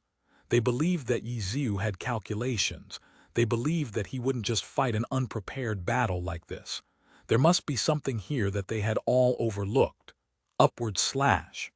The collapsing mountain missed, so Lord Grim swiftly swung his sword into an upward slash. But Draconic Crusher. Evil Annihilation swung down with all the power of Mount Tai. The accumulation of so many buffs gave him incomparable speed. Under normal conditions, a battle mage would have no way of displaying a Draconic Crusher that was even faster than an upward slash. Draconic Crusher had very high priority. Never mind one upward slash. Even if there had been 5 blade masters doing upward slash together, they would still be slammed down by this Draconic Crusher. Boom. Evil Annihilation struck the ground. This attack had cleaved Lord Grim from head to toe. But Lord Grim hadn't fallen. Evil Annihilation had simply passed right through his body. Shadow Steps. At last, the first skill that Yiziu had chosen to add to his weapon for the final match was revealed. The Blade Master skill, Shadow Steps. But one autumn leaf's Draconic Crusher had come so quickly that there was no way Yiziu had activated that skill then. Shadow Steps had perhaps been used even before the collapsing mountain. Yiziu had simply used the skill so quickly that when the skill was used, the shadows hadn't even had the chance to fan out before he'd already completed the controls for Collapsing Mountain. With this Collapsing Mountain, the one who'd leapt forward was still one person. But by the time he came down, the Shadow Steps had fully taken effect, and the one Lord Grim who finished the Collapsing Mountain was a shadow, one of 4 Lord Grims. By the time Evil Annihilation had pierced Lord Grim's head, Sun Xiang already realized that something was wrong. He immediately wanted to cancel this skill and adjust, but by the time he did the controls to cancel the skill, the Draconic Crusher had already struck the ground. Moonlight Slash, Full Moonlight Slash. 2 streaks of blade light flashed, leaving 2 streaks of blood on one autumn leaf's body, lifting him up into the air. Do you have enough experience to control a one autumn leaf in this state? Yiziu asked in the chat. Chapter 1647, a high-end that can't be appreciated. Chapter 1647, a high-end that can't be appreciated. Translator, Namiyami editor. Namiyami. The message hung in the chat just like that. If this were the key to victory, then this kind of statement should have been said only after victory was certain. Revealing this to the opponent halfway through was a bit amateur. But Yiziu said it in the chat, and everyone had seen it, of course, including his opponent Sun Xiang. Because there was a key word in this sentence, experience. A word that would frequently be mentioned when analyzing a player's strength, a term that had no feeling of newness. A term that would be analyzed again and again, that always had a crucial impact on victory. Once again, in this peak championship deciding match, it came up. Experience, experience, experience. Young people probably didn't like this term because they were always criticized for their shortcoming in this area, and this thing was so difficult to obtain. It wasn't like talent or natural gifts, which one could be born with. Accumulate. Aside from accumulating, there was no other way. Sun Xiang had debuted in Season 7, and after today he would have completed 4 full seasons. And starting from Season 7, he had always been the core of his team. True, he had spent Season 9 in the Challenger League, But after these 4 years, although Sun Xiang was still young, he was far from being a rookie. Not enough experience. By now, this was something of the past. The Sun Xiang of today could no longer be said to lack experience. He didn't lack it, but if comparing the total amount of experience, Sun Xiang was still far inferior to Yi Ziu, who had debuted a full 10 years ago. Although experience was important and would sometimes become the key point in determining victory, it was not the only factor. Sun Xiang's experience couldn't compare to that of Yi Ziu or the other older players, but his experience was still enough to deal with professional matches. He would not make mistakes from his inexperience. Yet now, what Yi Ziu pointed out about him was experience, and it was a very particular type of experience. Do you have enough experience to control a one autumn leaf in this state? The message simply hung there, as Sun Xiang had no chance to reply. As soon as Yi Ziu sent that message, he immediately controlled Lord Grimm to attack. Sun Xiang's one autumn leaf was forced on the defensive, hurriedly backing up. The attacks from the NPCs caused him even more confusion. A number of them were actually aimed at Lord Grimm, but under Yi Ziu's purposeful direction, they also aimed toward Sun Xiang in the end. Yi Ziu was a bit better at handling this kind of chaotic situation than Sun Xiang was, which wasn't too surprising. From the very beginning, many pro players had believed that Happy's best choice was to send Yi Ziu up first, exactly for this reason. They believed that Yi Ziu's experience was the best weapon in dealing with this kind of chaos.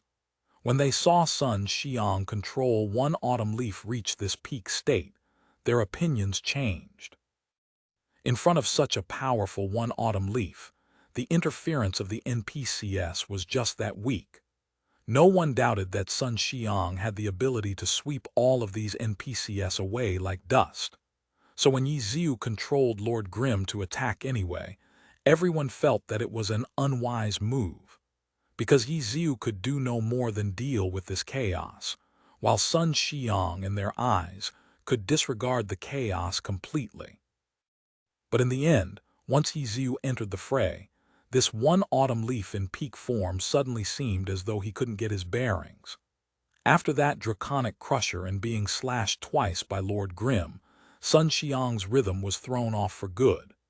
And Yi Ziu dared to write out Sun Xiang's problem and send it in a message, precisely because even if Sun Xiang was aware of the problem he faced, he had no way of addressing it. 5 types of chasers, plus Stage 8 battle spirit. Indeed, this was a peak form battle mage that up until now had never appeared on the professional stage. Not in the team competition, and certainly not in an individual battle. The other teams didn't know if Sun Xiang had ever undergone training specifically to control a battle mage in this state. But from typical reasoning, it was unlikely that he'd practice a lot, because it was simply too difficult to reach this state. Even if a player were purposely aiming for it, they should be aware that wanting it wasn't enough to get it. Spending all that energy to train this very difficult-to-obtain state, this definitely was not a training plan that a pro player should follow. Nor would a team's training allow players to waste their precious time on training in this entirely unrealistic situation. Furthermore, even if Sun Xiang had actually trained with this state, this was still the first time he'd been able to bring it on stage. And this time, the opponent he was facing was Yi Ziu. The Yi Ziu who had immersed himself in battle mage for no fewer than 10 years. The Yi Ziu who had controlled one autumn leaf for no fewer than 10 years. Even if he didn't use battle mage after that, even if he no longer controlled one autumn leaf, just based on these no fewer than 10 years of experience, Yi Ziu would be no worse than Sun Xiang at understanding or controlling battle mage one autumn leaf in this condition. And no worse than logically led to better than lunge, knee strike, earthquake sword, falling flower palm. 4 consecutive skills, the myriad manifestations umbrella shifted between 4 forms, once again attacking the openings that one autumn leaf exposed. The last was a battle mage's falling flower palm, blowing one autumn leaf away. Besides, you have an injury that everyone seems to have overlooked. Yiziu was still speaking in the channel.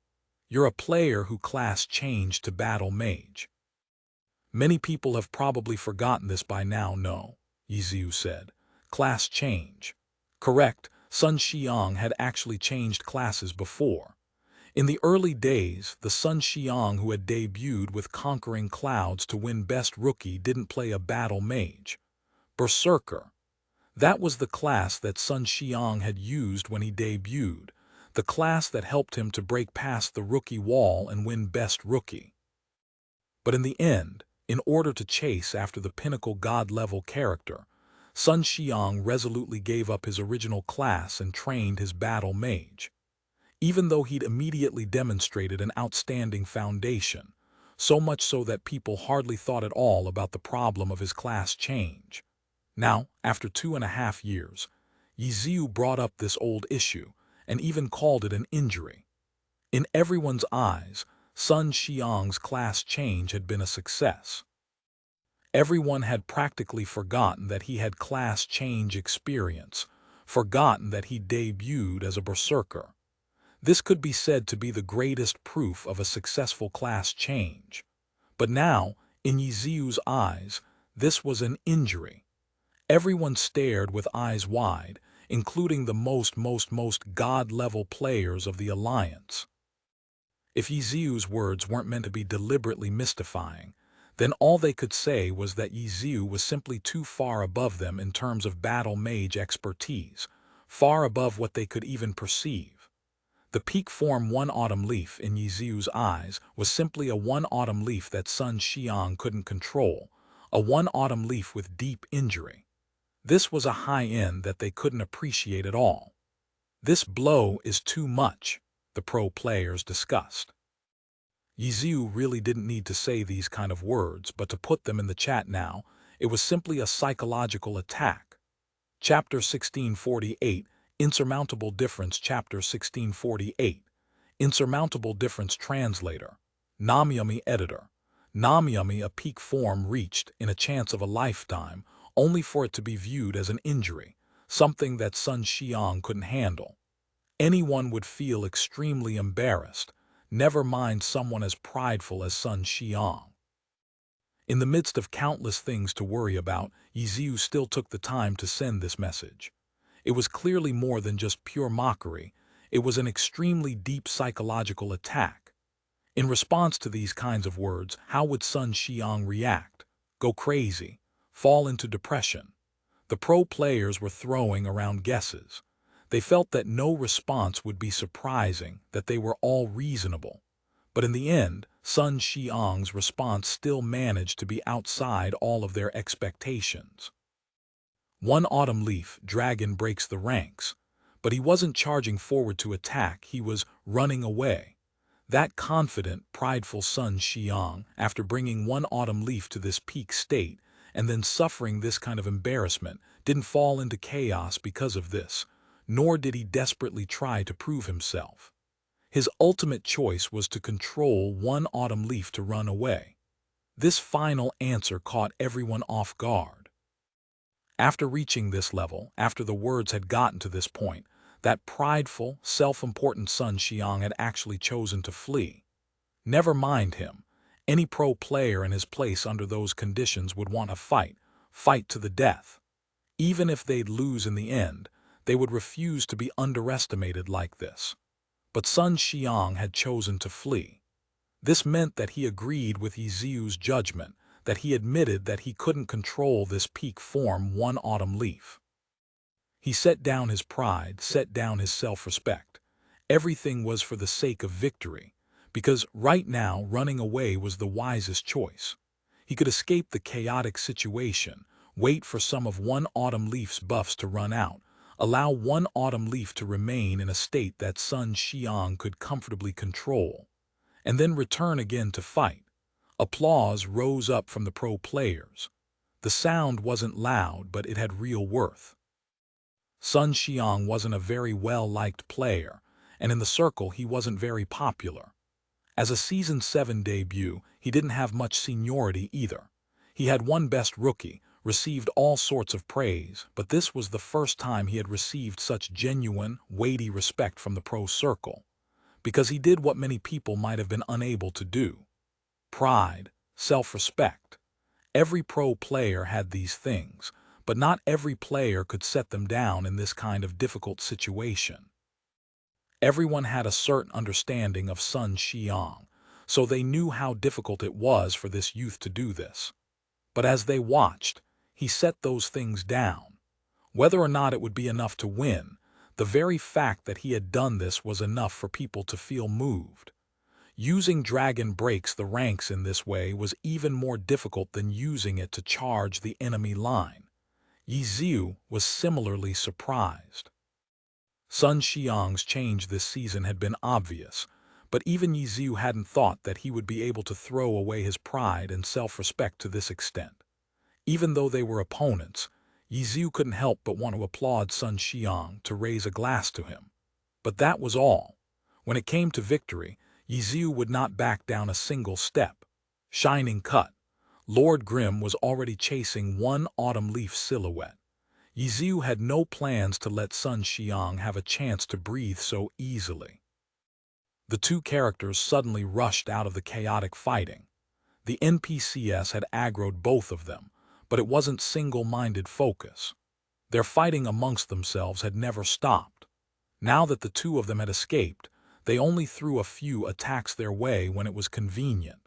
They didn't make any overall organizational changes to attack them specifically. But the NPCs that were hidden on the cliffs to ambush them, these NPCs immediately chased after the two of them to attack. Right now, they were the ones with the upper hand in this battle. No one had the ability to stop their attacks. Yiziu and Sun Xiang could only dodge the attacks that rained down upon them as they continued to control their characters. At last, Lord Grimm managed to catch up to one autumn leaf, but Sun Xiang had already delayed this to the greatest extent. When Lord Grimm finally caught up, he didn't hastily initiate a desperate fight. The peak form one autumn leaf actually demonstrated a completely defensive stance. Too calm, too rational. It doesn't feel like Sun Xiang at all. Right, if we didn't already know, I really couldn't have guessed this was Sun Xiang. The pro players all discussed amongst themselves. Sun Xiang was the greatest talking point of this battlefield right now. His change, his attitude on the field right now, all of the players found it completely new. This season, Sun Xiang had been constantly adjusting himself, and everyone couldn't help but wonder, when they met him in the future, how should they deal with him. This kind of Sun Xiang, who could set down everything and focus only on victory, would only become harder to deal with. Yiziu is also very steady. At this time, someone else spoke. Sun Xiang's unexpected moves made him the center of the pro players' attention, and so to some extent they'd overlooked Yiziu's constant focus. Sun Xiang had made changes and adjustments, but he'd only been able to pull the situation back to the original starting point. Yiziu hadn't suffered any turbulent waves because of this. The starting point was the starting point.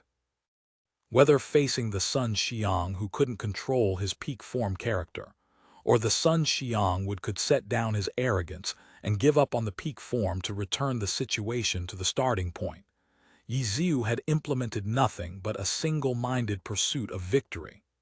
Nothing would cause him to change on this point, to waver on this point. Even if he was moved by Sun Xiang's actions, he would now only become more determined and work even harder to win this match. The battle continued, their health bars whittled down. But during the time Sun Xiang had been unable to control his character properly, one autumn leaf had lost some health when trapped in the encirclement and suffering attacks from Yiziu. Right now, Sun Xiang had readjusted himself, pulling himself together to battle anew, but this little disparity still hadn't evened out, because Yiziu didn't give him the slightest chance to do so. Maintaining this difference, the health of the two characters continued to fall. There weren't any big drops, they just dripped away bit by bit. It was clear how carefully and meticulously both sides were playing. The entire audience was nervous, watching Sun Xiang. When Yi Ziu had sent his messages in the chat, they had thought that Sun Xiang would lose for sure. None of them had thought that the battle would return to this kind of situation. They might not fully understand the significance of Sun Xiang using that dragon breaks the ranks to run away, but right now, they could see Sun Xiang's determination to win. Catch up. Samsara's fans stared desperately at that health difference. They cheered and hollered and hoped for it to wear away. But this difference remained stubborn and unsurmountable. The health of one autumn leaf and Lord Grimm dropped and dropped, but when one side's health finally reached zero, the difference was still there. In the first match of the group arena, Yi Ziu obtained victory. He finally established his legend of winning every single 1v1 in the entire season, including the playoffs. Chapter 1649, Killing Intent with Back to the Wall. Chapter 1649, Killing Intent with Back to the Wall. Translator, Namyami. Editor, Namyami. The victor was Yi Ziu. The Samsara fans in the stadium couldn't be too happy about this no matter what, but they couldn't blame Sun Xiang. Ordinary viewers truly had no way of detecting a lot of the subtleties of this match. Sun Xiang couldn't control the peak form one autumn leaf. Sun Xiang had the injury of his class change. These were all words that Yi Ziu had directly said in the chat, but for ordinary gamers, even searching with this guidance, they couldn't see how Sun Xiang couldn't control his character, how he had this injury. They could only see from his dropping health how Sun Xiang had been at a disadvantage at that point in time. But soon enough, Sun Xiang's one autumn leaf had used a dragon breaks the ranks to break free.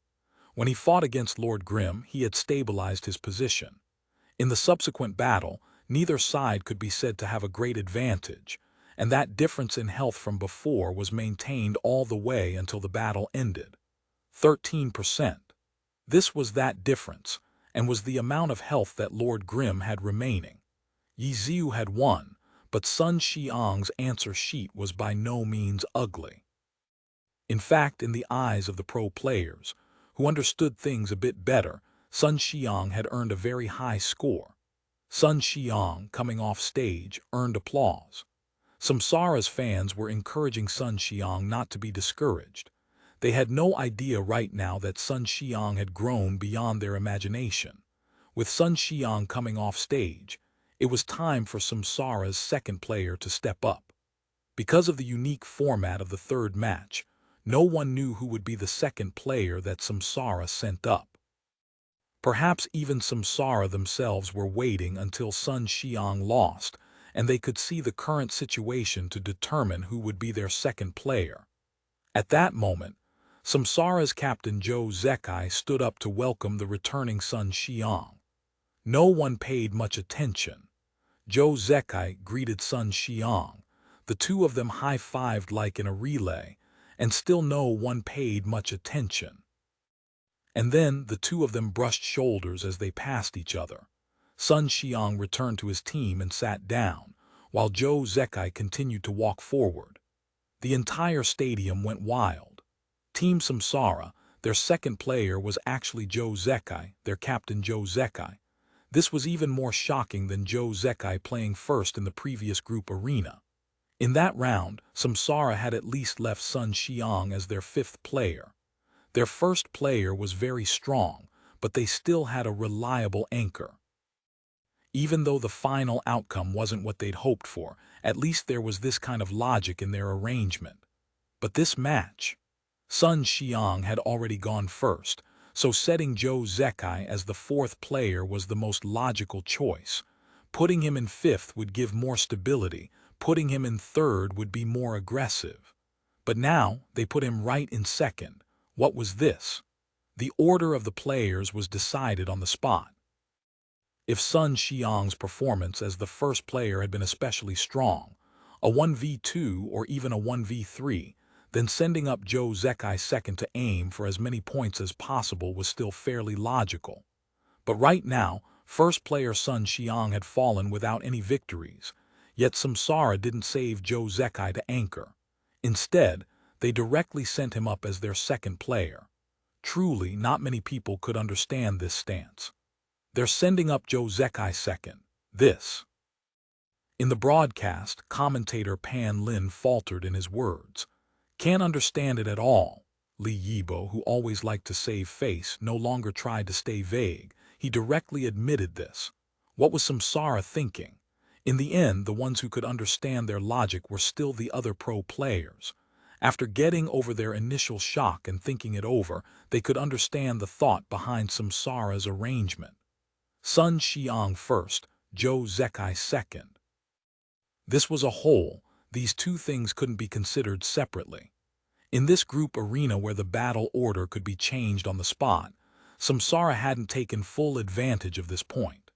From the very start, they had worked out an order, and the core of this roster was Sun Xiang first, Joe Zekai second. So, at the very start of the match, Sun Xiang hadn't cared about whether Happy had reported to the judge yet. He had simply directly walked to the competitor booth. This wasn't because he was careless and overconfident, nor was it because Samsara was trying to play any tricks. This was the plan that Samsara had decided upon for this final match from the very beginning, a roster order that was sharp to the extreme. Sun Xiang first, that was necessary. Joe Zekai second, that was also necessary. This was a kind of back-to-the-wall killing intent. Even though Samsara wasn't facing that kind of desperate situation right now, they still brought out this kind of determination. So Sun Xiang didn't care at all whether Happy had reported to the judge. No matter who their first player was, he would be fighting them. Nor did Joe Zekai care about whether Sun Xiang had played the opening match well. He resolutely continued as Samsara's second player. Fighting with their backs to the wall, that meant they could only advance, they could not retreat. Even though Sun Xiang's loss meant that Samsara's arrangement was facing a very big difficulty, it was exactly for this reason that Joe Zekai couldn't back down.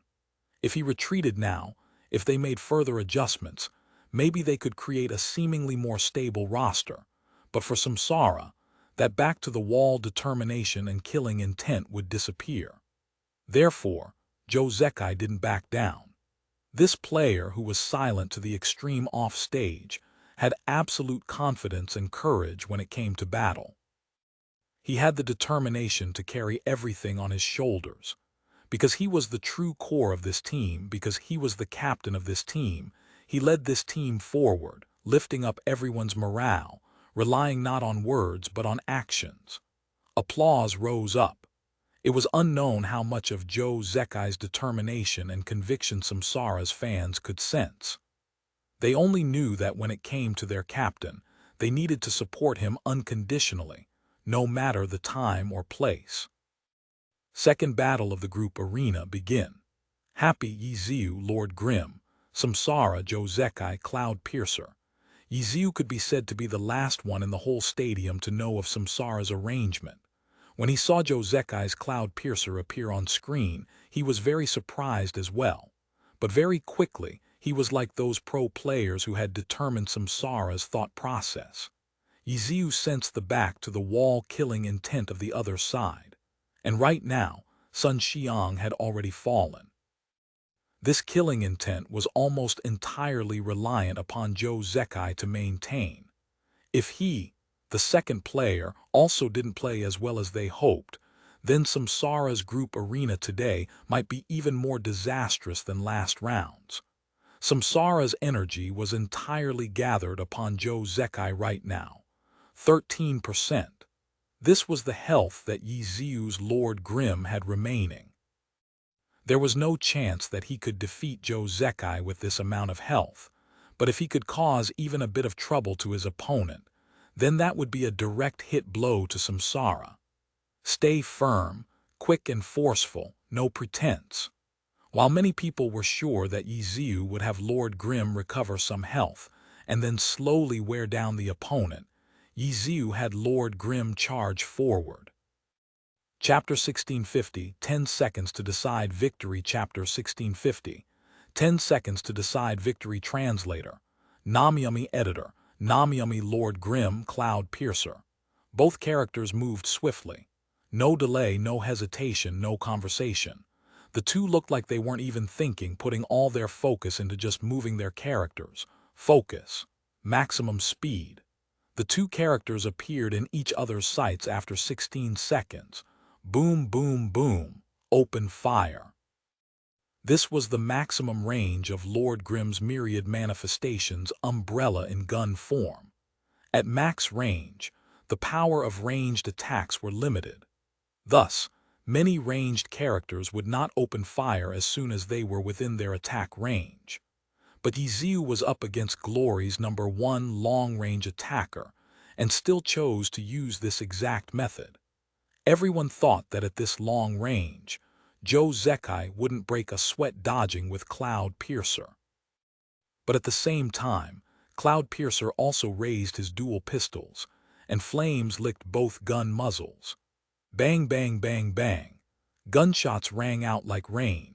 Lord Grim's attack range was only a tiny bit longer than that of Cloud Piercer's. After all, the launcher's super long attack range was from their skill, artillery mastery, and Lord Grim didn't possess this skill. The tiny range difference disappeared in the blink of an eye, and Joe Zekai unexpectedly had Cloud Piercer to start attacking too. At that moment, he was also at his character's maximum attack range.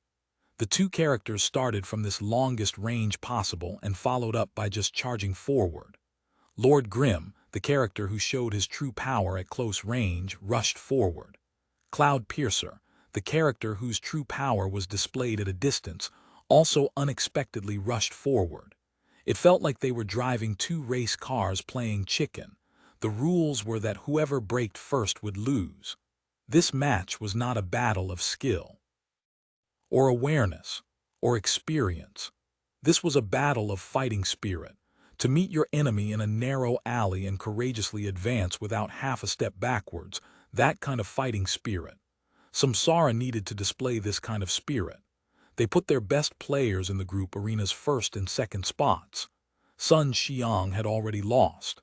At this time, if Joe Zekai had even slightly hesitated or shown weakness, it would heavily impact on Samsara's morale and fighting spirit.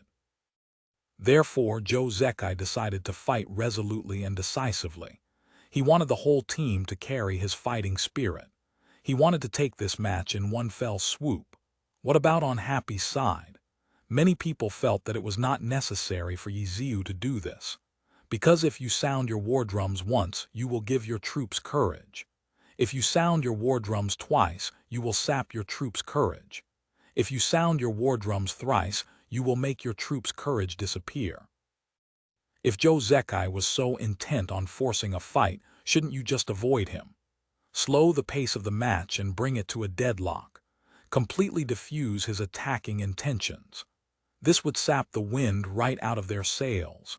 Without this fighting spirit, the weakness in Samsara's player order choice would be blasted wide open, and their group arena would fall into a deep disadvantage. But the normally calm Yiziu did not choose to do this. He also seemed like he was in a hurry when he had Lord Grim charge out aggressively into the fray. The reason was actually very simple. It was only because his opponent was Joe Zekai. Slow down the pace and bring it to a deadlock. In theory, that sounded easy. But Joe Zekai was the best of the best in glory when it came to offensive play. If he chose to come at you like this, who dared claim they could slow down or stalemate him? Nobody dared. Therefore, Yiziu simply gave off a fighting spirit that didn't lose to Joe Zekai's. He carried the same attitude and charged forward aggressively. Even though the outcome of the match was already decided, Yiziu could at least make sure he didn't lose in spirit. Losing a character is fine, but he wouldn't lose in fighting spirit. If the so-called smart way to play were ever to be countered by Joe Zekai, then he would lose his character and seem to have a weaker spirit, which would be worse. Yiziu's choice for a direct confrontation seemed obtuse and impulsive, but in reality, it was the most stable play available. Bang, bang, bang, bang, gunshots rang out endlessly. As Lord Grim got closer, the variety of attacks he could unleash became greater. Of all the low-level skills from the 24 classes, those that were in range were thrown out without pause. Shuriken. A flick of his hand and the ninja's flying projectile shot out. Cloud Piercer's feet did not pause. His body simply tilted and the shuriken grazed by his chest. His right arm was still raised up and his wildfire continued to spit flames. Bang, bang. A bullet flew by. Lord Grim dodged to the side, avoiding the bullet and sending out a palm. Chi bullet. This low-level Chi master skill was not instant, but the cast time was minuscule. Yiziu seized this small gap and had Lord Grim use Chi bullet. The concentrated Chi went directly for Cloud Piercer's face. This move was very reminiscent of Fang Rui's dirty Chi master playstyle. It was a trick he loved to use. Maybe it was because Fang Rui was part of Happy, but Samsara seemed to have kept special attention to small tricks like these. Joe Zekai seemingly didn't even acknowledge the Chi bullet. Cloud Piercer continued sprinting forward and the Chi was flung behind his head in an instant. Hit. There was no doubt it was a hit. The Chi hit Cloud Piercer's face and dispersed. But so what? It had zero effect on Cloud Piercer's posture. The obstruction of Joe Zekai's field of view was minimized by him. During this moment of blindness, he used his memory of Lord Grim's position and his deductive skills to predict his position and never stopped attacking. He didn't give Yiziu any window of opportunity during this tiny moment. Bang, bang, bang. More bullets flew. Lord Grim looked like he was forced to dodge horizontally. His body was like a jumping salmon in midair and the bullets whizzed past. Joe Zekai quickly readjusted. The gun muzzles realigned and quickly found the airborne Lord Grim. Lord Grim went poof. A shadow clone, roundhouse kick, Cloud Piercer's leg flew out. At the same time, his arms crossed over and his pistols continued firing wildly. Random firing. Bullets sprayed out frantically in every direction. Yiziu used shadow clone technique to get closer, but was immediately sent further again by the strong gale of bullets from random firing, but not before he sent out a flash of sword light and left a sword wound on Cloud Piercer. Joe Zekai couldn't care less. After he ascertained Lord Grim's position, he immediately concentrated random firing in that direction, and the attack's intensity immediately multiplied. Shadow steps. Lord Grim had just given Cloud Piercer a cut and took advantage of this skill, and afterimages spread out. However, the random firing that was just concentrated spread out once again. The 4 Lord Grim afterimages were all hit. Joe Zekai bluntly used this method to tell which of the 4 afterimages was real. Collapsing Mountain.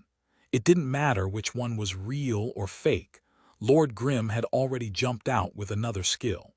Too close. Joe Zekai figured out the true body quickly, but of all the attacks Lord Grim sent his way, could not dodge this one. Knee strike. In the end, Cloud Piercer managed to squeeze out this low-level skill to compete with Collapsing Mountain. In terms of attack priority, Knee Strike could not compete with Collapsing Mountain. He still ended up receiving a chop to his face. Such a direct hit meant that the damage dealt was far more than that of Knee Strike 2. But Knee Strike had a very important skill. The character would gain super armor when using it. So even though Cloud Piercer received a square hit to his face, his posture did not move. In the next moment, the muzzles of his dual pistols were practically pressed against Lord Grim's head. Bang, bang, bang, bang. Flames spurted out from the gun muzzles, and Lord Grim's head exploded in blood. But at the same time, sword light in the shape of a cross lit up Cloud Piercer's chest, and blood in the shape of a cross burst out. The 2 characters moved away from each other. They had no choice. The momentum from being hit forced them back. But the 2 characters were still attacking. As long as their opponent was within their attack range, they would not hesitate in the slightest. Bullets continued to punch blood out of Lord Grim's body, and sword light continued to carve blood out of Cloudpiercer's body. Besides blood, there was only more blood. The blood flew out like rain. When the rain stopped, Lord Grim fell. After all, he only started with 13% health. Cloudpiercer remained standing, but he still had both guns trained on Lord Grim in his ending pose, as if Lord Grim would suddenly spring back up alive. He lost 11% of his health. He lost slightly less than Lord Grim, but this slight difference wasn't worth arguing over. It couldn't really prove if one of them played better, because it was really too short, too fast. By 16 seconds, the characters met. By 26 seconds, the match was over. From the first shot that Lord Grim fired to the moment he fell, the battle lasted no more than 10 seconds. 10 seconds to decide victory. Thank you for listening to the story on KevinAudio.com, Chapter 1651. Difficult Player Decisions, Chapter 1651. Difficult Player Decisions. Translator. Namiyami Editor. Namiyami 10 seconds. The real battle only lasted 10 seconds. Victory was also decided in those 10 seconds. The pace was unbelievably fast. Many spectators were in the process of strapping themselves in for an epic battle when the characters first encountered each other. As it turned out, the battle was over before they even adjusted their seats. Time to reflect. Reflect on what? They didn't even see the match clearly. What could they reflect on? Everyone sat dumbfounded. The Samsara fans even forgot to give their team victory cheers. Even the big screen in the stadium didn't have highlights ready for a moment. The fight was only 10 seconds long, but to comb out the intense moments and intricacies would take far longer. The live crew and the broadcast crew were all floundering. They hadn't even settled into their regular working mentality, yet the match had already finished. Even though Yiziu's Lord Grim had little health, that 13% was able to bring about some enjoyable content. The two players were able to control their characters to have a fierce duel in these 10 seconds. Yiziu walked out of the competitor booth. Finally, the spectators seemed to come to their senses slightly. The Samsara fans began to applaud. After all, this was their team's victory. But just as Yiziu predicted by fighting Joe Zekai head-on, he lost the battle but did not lose in spirit. Samsara were being applauded for their victory right now, but Happy's players and fans did not feel any loss of morale. The highlight reel was finally ready. In the end, it was only 10 seconds worth of action. Compilations couldn't stretch time out.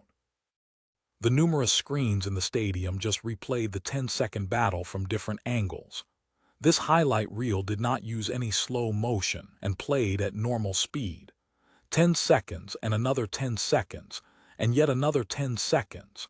The audience seemed to not mind these 10 seconds being repeated. Everyone tilted and turned their heads with interest and watched repeats of these 10 seconds from every angle. By then, Yiziu had returned to Happy's area. He also had to decide on the next person Happy was to send up, but this was not an easy decision. Even though Yiziu did not lose in spirit to Joe Zekai, not even he could suppress the opponent's confidence. Joe Zekai would continue his fight-to-the-death attitude and launch an aggressive offensive. Happy needed to send up someone with lots of experience and ability to quickly adapt to changes to tango with Joe Zekai. Fang Rui. He was the most suitable choice. When Yiziu thought this, his gaze wandered in Fang Rui's direction. But just as he did so, his heart sank a little. Fang Rui was also looking back at him, but his gaze gave off an abnormal sense of calm. Yiziu understood Fang Rui. Even though he was the epitome of playing dirty, he was definitely not the kind to bully the weak and avoid the strong. Fang Rui must also understand how crucial this coming match was. In these moments, judging by Fang Rui's usual personality, he probably would have already volunteered to play next without being asked. But now, not only Fang Rui did not speak up, but he still stayed silent when he caught Yiziu's eyes. Yiziu immediately knew that Fang Rui wasn't at his best. The burden from last match probably hadn't been completely erased by the 2 days' worth of rest. Fang Rui staying silent was his way of not hurting Happy's morale. But at this moment he decided to stay silent after he exchanged looks with Yiziu. This was because he knew Yiziu would understand him right away. If Fang Rui couldn't go next, then who could? While Yiziu was still hesitating, Sima Cheng had stood up voluntarily. "Let me go," Sima Cheng solved the conundrum almost nonchalantly.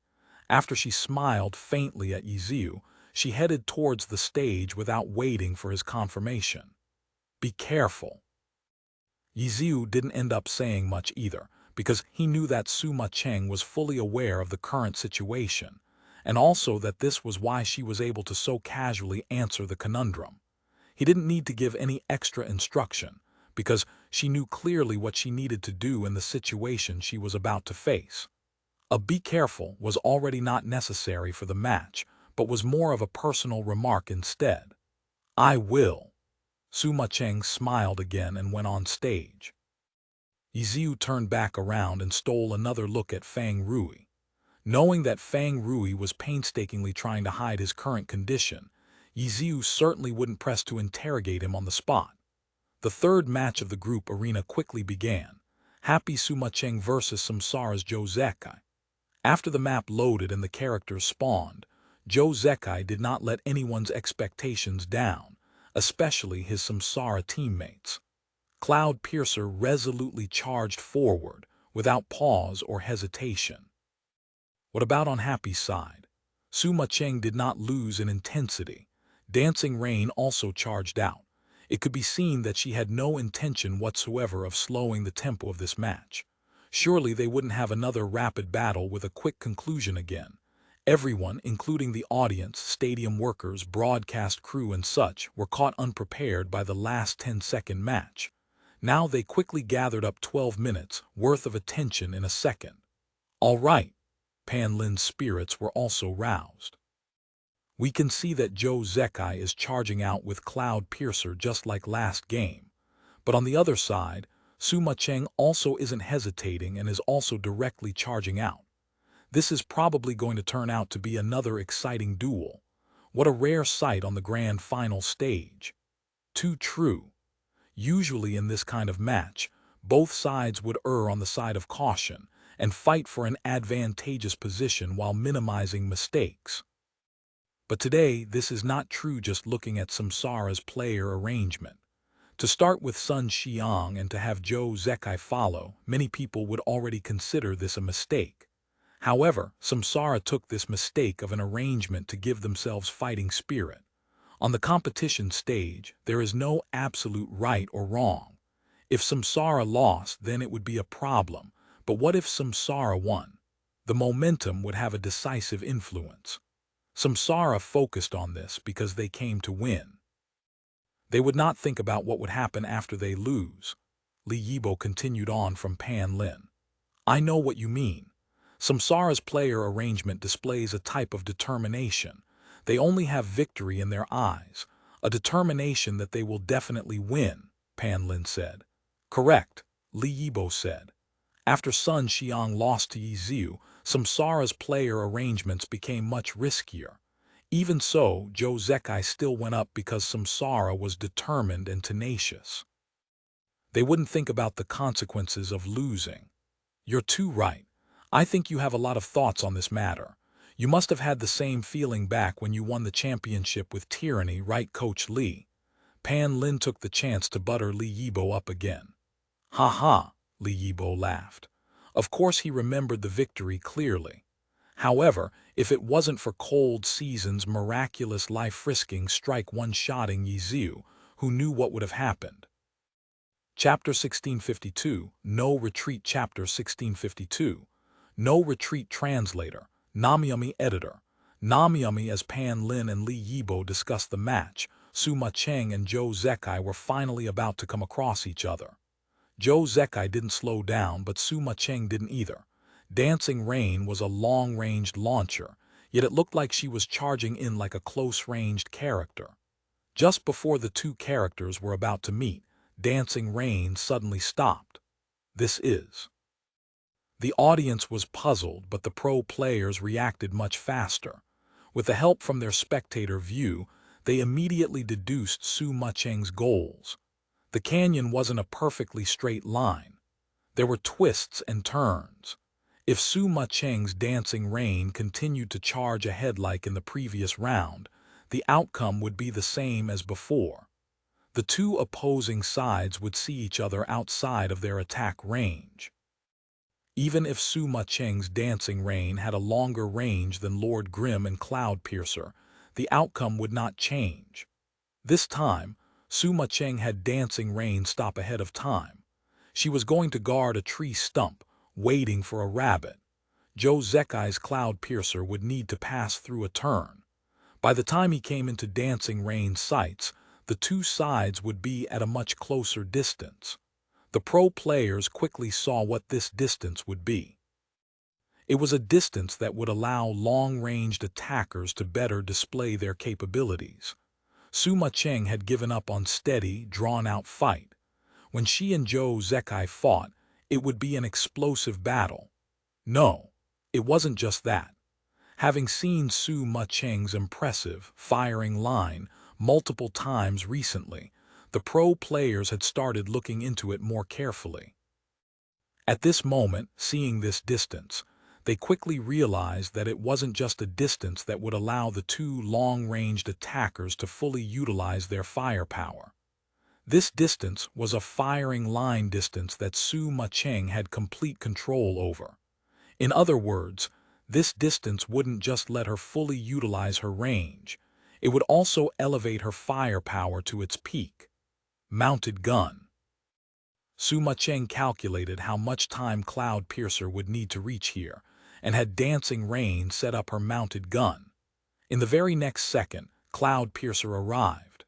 Boom, boom, boom, boom. Dancing Rain's artillery fire instantly unfolded. It was almost impossible to tell what her sequence of skills were. The moment Cloudpiercer appeared, the battlefield erupted in explosions and smoke. The explosiveness was even more intense than what everyone had expected. Dancing Rain's DPS instantly reached a peak. Cloudpiercer's situation obviously wasn't great. No one would have an easy time facing Su Ma-Cheng's firing line. However, if he really wanted to get away from Dancing Rain's firing line, it was truthfully very simple. All he needed to do was back away a bit. Cloudpiercer had been in the midst of making a turn in the canyon when he appeared in Dancing Rain's sights and was bombarded with artillery shells. All he needed to do was retreat a bit, and he would disappear from Dancing Rain's sights. No matter how strong her firing line may be, if she didn't have a target she could hit, then it was useless. But all of the pro players knew that while backing away was easy and effective, Joe Zekai wouldn't choose to do it. Because what he pursued wasn't the outcome but the circumstances. If he backed away, avoiding Su Ma-Cheng's momentum, his own momentum would decrease, and Samsara's momentum would decrease even further. It was like a high-speed race in auto racing. Even if they saw an obstacle up ahead, instead of slowing down and going around it, it would be more satisfying crashing through it. Braking and slowing down would kill the excitement. Cloudpiercer taking a step back was equivalent to completely stopping the race car, going in reverse and then going back forward. It would be extremely disappointing. Joe Zekai wouldn't retreat, even if it was the safer choice. What he pursued, what Samsara pursued, was to push forward, sweeping away everything in their path. Joe Zekai was the team's captain, the core of the team. He needed to be strong. He needed to carry out their goals. At this crucial moment, he would never drop the ball because he was someone who used actions, not words. He used his actions to give voice to himself and his teammates. Charge. Cloudpiercer charged forward. Facing the explosive launcher firing line, he fired back. This choice wasn't wise. If this were the game, anyone who made this sort of bad decision would be seen as a noob, who would be looked down upon disdainfully and then lectured by the veterans. But now, Glory's #1 had made this choice in the deciding match of the finals. On the stage, there was no such thing as absolutely right or wrong. An act so noobish that anyone would laugh at the person doing it, but what if the person who did it was Joe Zekai? Who dared to laugh at him? Seeing Joe Zekai's decision, the normal players let out an expression of fear. In their eyes, this was what it meant to make the impossible possible. No wonder he was Glory's #1. No wonder he was a top player. The crowd went wild. Just like the pro players predicted, although this decision was unwise, it was absolutely breathtaking. Everyone loved to see the impossible become possible. Boom, boom, boom, boom. Bang, bang, with the buffs from Mounted Gun, Dancing Rain's artillery fire was extraordinary. Cloudpiercer was firing back, but his gunshots seemed so weak and frail. But Joe Zekai didn't cower. As soon as the match started, the word retreat wasn't in his dictionary. No matter the circumstances, no matter how unwise it might be, even 10 million foes would not bend his will. That was the sort of mentality he came into the match with. He was clearly a sharpshooter, a class that didn't have the ability to charge straight into a trap, but he went for it nevertheless. The people watching couldn't help but recall that before Sun Xiang's addition to the team, Samsara had lacked a direct attacker. Yet even without one, Samsara had still been able to win 2 championships in a row. In the finals 2 years ago, Samsara had eliminated Blue Rain, the team filled with unique yet synergistic players. In the previous finals, they had eliminated Tyranny, the experienced veterans who had put in their all to win. At that time, who had been their team's attacker? Joe Zekai. Besides healing, there was nothing he couldn't do. These words weren't just empty words or an exaggerated description. Joe Zekai had the ability to do what was impossible: advance. The current him was like a brave warrior facing an archer. He had no choice but to press forward. Cloudpiercer charged ahead. 1 step, 2 steps, 3 steps. Burns could be seen all over him from the countless explosions. No one could break through a launcher's firing line unscathed. A close-ranged class would do everything they could to break past a launcher's wall. Most of the time, they would choose to circle around and do something unexpected to get closer to the launcher. But in this map, it wasn't possible to circle around. The only path was forward. Joe Zekai's Cloudpiercer did what even close-ranged characters would try to avoid, getting closer and closer to Dancing Rain. He was approaching and attacking. This was the difference between himself and an actual close-ranged class. He didn't need to fully close in to attack. As he gradually escaped from the firing line, Cloudpiercer's attacks became more and more dense, more and more threatening. But Suma Cheng didn't cower either. Every time Cloudpiercer took a step forward, Dancing Rain's firing line would move back as well. She had the ability to create a perfect firing line for quite a range. But this sort of explosiveness couldn't last forever. Even a normal player understood this logic. Because this peak explosiveness required chaining together as many skills as possible in the shortest amount of time. To achieve this firepower, she couldn't think about cycling her skills or about the aftermath. Suma Cheng's explosiveness had been at its peak ever since the first shot. But even this sort of burst wasn't able to completely suppress Joe Zekai. How could she hold back? Suma Cheng didn't think too much. She had predicted that Joe Zekai would push forward in today's match. That was why she chose this strategy despite it having such an obvious flaw. It was to make things difficult for Joe Zekai. Even so, she still wasn't able to shut down Joe Zekai.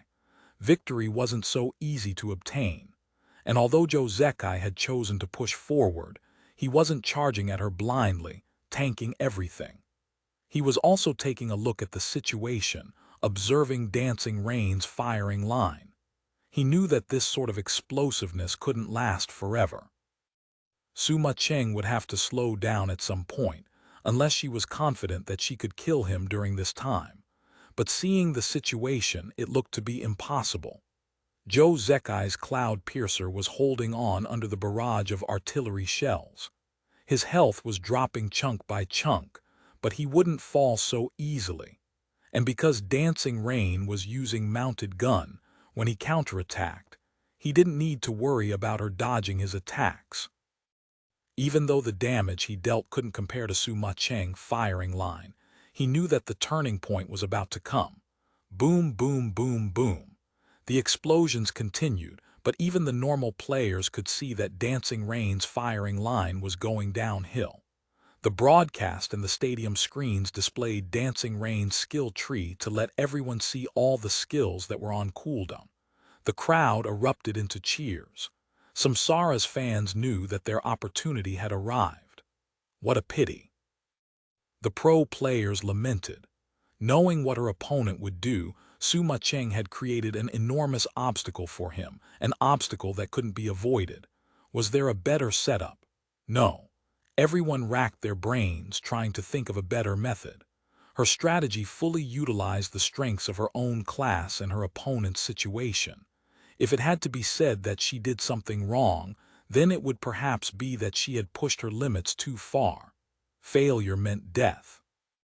She hadn't left herself any path for retreat either. Chapter 1653, Terrifying Victory. Chapter 1653, Terrifying Victory. Translator. Namyami Editor. Namyami. The firing line was broken through. Some of the normal players might still have hope. After all, they had seen Suma Cheng's incredible control over her firing line. They had seen how she was able to produce an explosiveness at the level of a firing line at a seemingly impossible distance. However, the pro players understood that it wasn't a question of distance right now, but rather that Dancing Rain had used up too many skills. It wasn't possible for her to continue any further. It wasn't something that could be resolved no matter how skilled you were. This battle could be described by the phrase, "The river flows 20 years to the east, 20 years to the west." Right now, Suma Cheng's 20 years to the east was over. Next was Zhou Zekai's 20 years to the west. Could she make a comeback?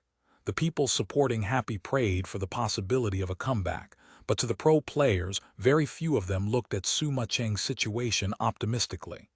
She used up too many skills. The pro players shook their heads and sighed. But I feel like she shouldn't have needed to use so many. A voice called out. Everyone looked to see who it was. Team Miracle's Gu Xiao. Team Miracle had joined the alliance this year along with Team Happy and ended the season at 13th. For a new team, it was a very good achievement. After all, most new teams seem to just be taking a tour of the season. They came in haste and left in haste. Unfortunately for Miracle, a devil called Happy came with them. They had come as a new team and made it all the way to the finals, taking the defending champions, Samsara, to their third game. Under Happy's glory, Miracle's originally impressive achievement was overlooked. However, Miracle's rookie, Gu Xiao, had received quite a bit of attention. He had been one of the contenders for Best Rookie. There were rumors that many top teams had taken an interest in him. His sudden outburst confused the former excellent era seniors beside him. There were countless experts and gods present, who needed a rookie like you to say your opinion. But Guo Xiao's words had piqued the curiosity of quite a few gods. They looked at Guo Xiao and soon had the same doubts. The gods sitting closer to each other quickly started discussing the issue. The other players saw the gods and looked again at the screen, watching the replay carefully. Zhou Zekai, someone suddenly pointed to a player. Under the suppression of the firing line, he intentionally slowed down the pace, someone added. What? Everyone's heart jumped. They looked towards Tiny Herb's god Wang Jixi, who had spoken. Then they watched the replay and noticed the numerous clues. He's right. Everyone agreed with Wang Jixi's viewpoint. This was the main reason why Guo Xiao brought up the point that Suma Cheng shouldn't have needed to expend so much. At the time, he hadn't been able to find the reason, but he felt like something was off. He had quite the keen intuition.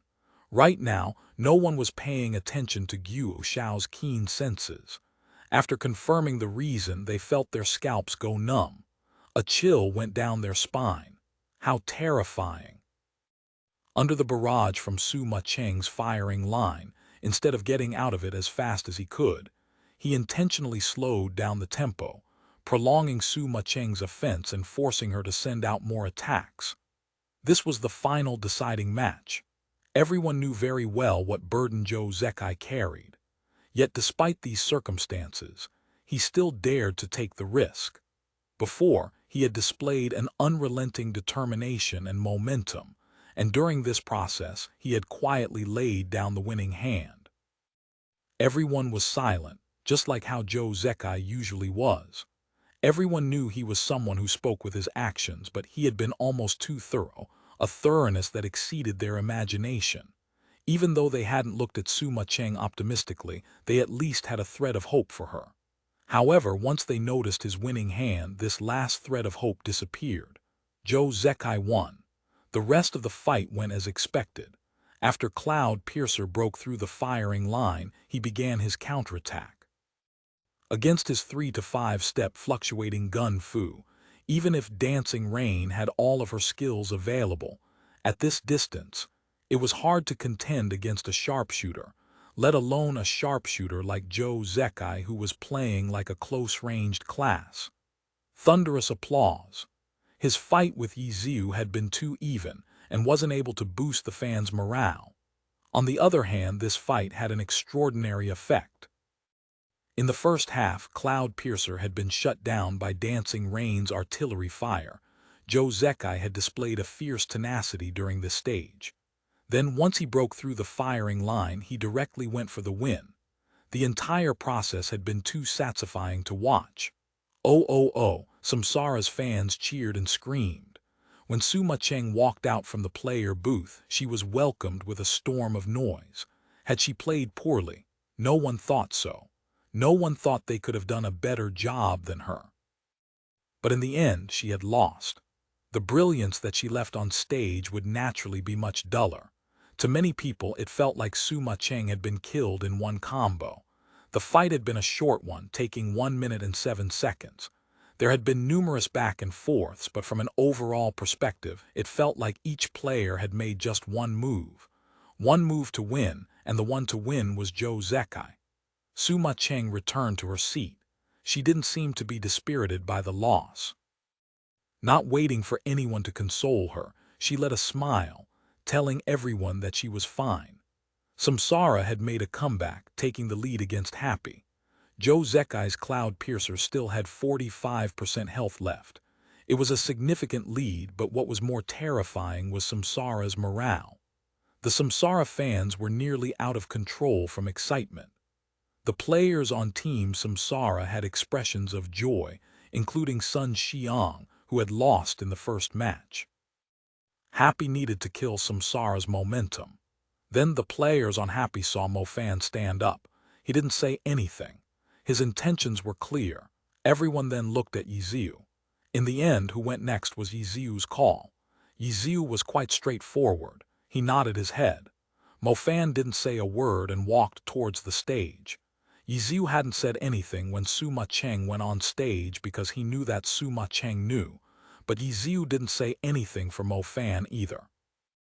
Yiziu wasn't actually sure if Mofan knew the urgency of their situation, but if he was willing to volunteer to go, then he must think he could win. Yiziu didn't want to disturb Mofan's mentality. He could only hope that all of Mofan's focus would be on the match, on his opponent, on the win. Mofan's playstyle was quite suitable for putting Samsara's momentum to stop. Even if hadn't volunteered, Yiziu had considered sending him up. Two players who didn't like to talk were now facing each other. These two players preferred to use their actions to speak for themselves. The match soon began. This was a crucial match, and Happy had sent up a rookie. Any other team would have certainly been put under much scrutiny. It made more sense for Happy, though. In this new team, apart from Yiziu, Suma Cheng, and Fang Rui, the rest were rookies. Although Wei Chen was an old general, no one really considered him as a major fighting force. But Happy had Fang Rui, who had yet to go. Given their situation, it didn't feel like it was the time to hold back. Wouldn't it be better for Happy to put in Fang Rui? Pan Lin believed. Usually that would be the case. It isn't the time to put in a rookie. However, Happy's only remaining experienced player is Fang Rui. Putting in Fang Rui right now isn't ideal. There would be no chance for a large comeback. Putting Mo Fan might actually be better. He can act as a buffer, making it much easier for Fang Rui next, Li Yibo analyzed. That makes sense. Then let's all watch the match, Pan Lin said. The battle began. The map hadn't changed. The area at the center of the map still had traces left over from Yi Ziu's fight against Sun Xiang. Most of these traces were left by NPCs. Next were the two fights won by Zhou Zekai. Both battles had been fast-paced. The plot of the map hadn't been touched when the battles ended. What about this round? Zhou Zekai had charged forward fiercely the previous two rounds. What about this time? Would he slow down for a steadier pace? No. As soon as the match started, Zhou Zekai's Cloud Piercer rushed out decisively just like in the last two rounds. He was going with the same pace and the same energy to beat his opponent. No one felt tired by the same strategy. In fact, they felt even more excited. The crowd started chanting Zhou Zekai's name, chanting for a 1v3. Yes. If Zhou Zekai won, it would be a 1v3. Even if his first opponent, Yi Ziu, had been nearly dead when they played, the data would show that Zhou Zekai would beat 3 players. Cloud Piercer would have killed 3. A 1v3 was shocking enough. Of course, 3 full-health enemies would have been the cherry on top, but even so, there was no need to bicker about it not being the case. 1v3, 1v3, 1v3. The Samsara fans hollered. They weren't satisfied with just winning. They were looking for more. On this final stage, a 1v3 couldn't be more perfect. Chapter 1654, Even Luck Isn't Here. Chapter 1654, Even Luck Isn't Here. Translator, Namiyami Editor, Namiyami. Zhou Zekai is really driven today. Like many others, Pan Lin could feel the unwavering determination and energy from Zhou Zekai. But I have to commend Mo Fan. It really isn't easy for a rookie, Li Yibo said. It was a very important round, yet Happy had sent Mo Fan against Zhou Zekai. The pressure he was under wasn't light. After the round began, although Deception's movements weren't fast or hurried, he wasn't slow either. He was moving forward at a very ordinary pace. His steady pace let everyone know that Mo Fan was calm right now. He wasn't impatient and he wasn't afraid. As a rookie, on this grand stage in this crucial match, it truly wasn't easy. That was why Li Yibo commended him. As the two characters gradually approached, Mo Fan's deception finally stopped. He moved closer to the canyon wall and then used his ninjato to begin scaling the canyon. Soon he found himself a foothold. Deception landed on it and then curled up into a ball. The broadcast and stadium screens quickly switched to a different camera angle, one that looked up from down below on the canyon floor. Deception could faintly be seen from this angle. He wasn't completely hidden. Moreover, this distance was within a sharpshooter's attack range. Cloud Piercer could easily reach him. Deception looked around, checking his surroundings. Then he suddenly stood up. Mo Fan had been studying his position, but in the end he wasn't satisfied with it. After checking his left and right, Deception continued to climb. This fight clearly wouldn't be as direct as the previous fight. Mo Fan went with his usual strategy, searching for an ambush spot on this map. During the previous group arena rounds, he had noticed a few spots through his spectator view, but he wasn't experienced enough to judge each spot thoroughly at just a glance. He needed to examine them further personally during the match. As it turned out, the first spot that he noticed was unsuitable. Deception soon found a new foothold. This spot was lower than the previous one. This time, Mo Fan's deception didn't even look down. He looked ahead and then immediately left. That spot was too low. Next, Deception continued to scale the walls. Even though he was moving nimbly, Zhou Zekai's Cloud Piercer was getting closer and closer. If Cloud Piercer arrived before Deception could find a suitable hiding place, then Mo Fan's plans would be completely wasted. Happy's fans were anxious, hoping that Mo Fan could hurry up and find a good spot. Samsara's fans were anxious too, hoping that Joe Zekai could hurry up and get there. Through the direction Deception was moving in, the broadcast team was able to figure out which foothold Mo Fan would look for next. The next foothold was rather high up. Ambushing from there would actually be a bit far. However, the height and the area of the protrusion made it appear as if it would be able to completely hide a character, unless the other side also climbed up there. It would be inconvenient to attack from there, but at the same time, Mo Fan would be out of Joe Zekai's sights and he could set up an ambush. Who was faster? One was moving forward while the other was moving up. Cloud Piercer appeared, but Deception was nowhere to be seen. He made it in time. The camera switched to Cloud Piercer's perspective. The moment Joe Zekai's Cloud Piercer reached the area, he immediately checked the walls surrounding him. But just like before, when he looked around, he didn't find anyone. Samsara's fans were worried. They hoped that Joe Zekai would instinctively sense that something was wrong. Happy's fans were also scared and on edge. They hoped that Cloud Piercer would continue dashing forward, leaving his back open to Deception. Suddenly, at this moment, a chance occurred. The hidden NPC troops cropped up from on top of the canyon. Joe Zekai immediately noticed them. In the next second, the NPCs fired all sorts of long-ranged attacks, straight towards a certain spot on the wall. Deception. The NPC hidden troops had attacked where Deception had been hiding. The spells and explosions obliterated that protruding rock. Deception quickly jumped away to dodge the assault. Joe Zekai had been completely prepared. He immediately looked all around him, looking for incoming attacks, but to his surprise, there was nothing. The hidden troops on the two sides of the canyon had unexpectedly only aimed for Deception. They seemed to have completely ignored Cloud Piercer down below. The situation was clear enough. The spot that Mo Fan had chosen had triggered the NPC troops hiding on top of the canyon. This definitely came as a surprise. After all, this was a random map. No one except the developers knew the characteristics of this map.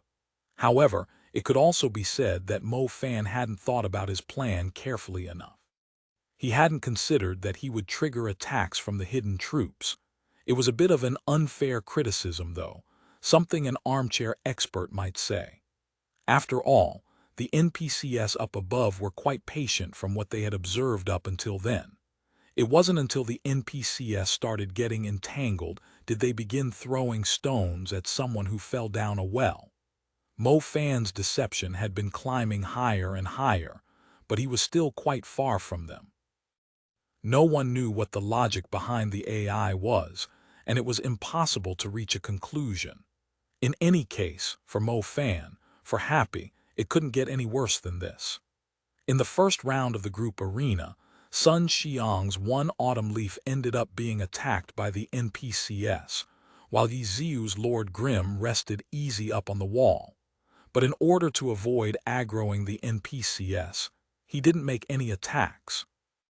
The NPCs weren't enough to stop Sun Xiang, which was why the whole series of events afterwards happened. If Yiziu had instead attacked one autumn leaf along with the NPCs, Sun Xiang would have been in major trouble. Mo Fan was in the same sort of crisis.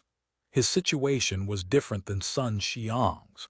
The hidden troops on the two ends of the canyon were only throwing long-ranged attacks at him.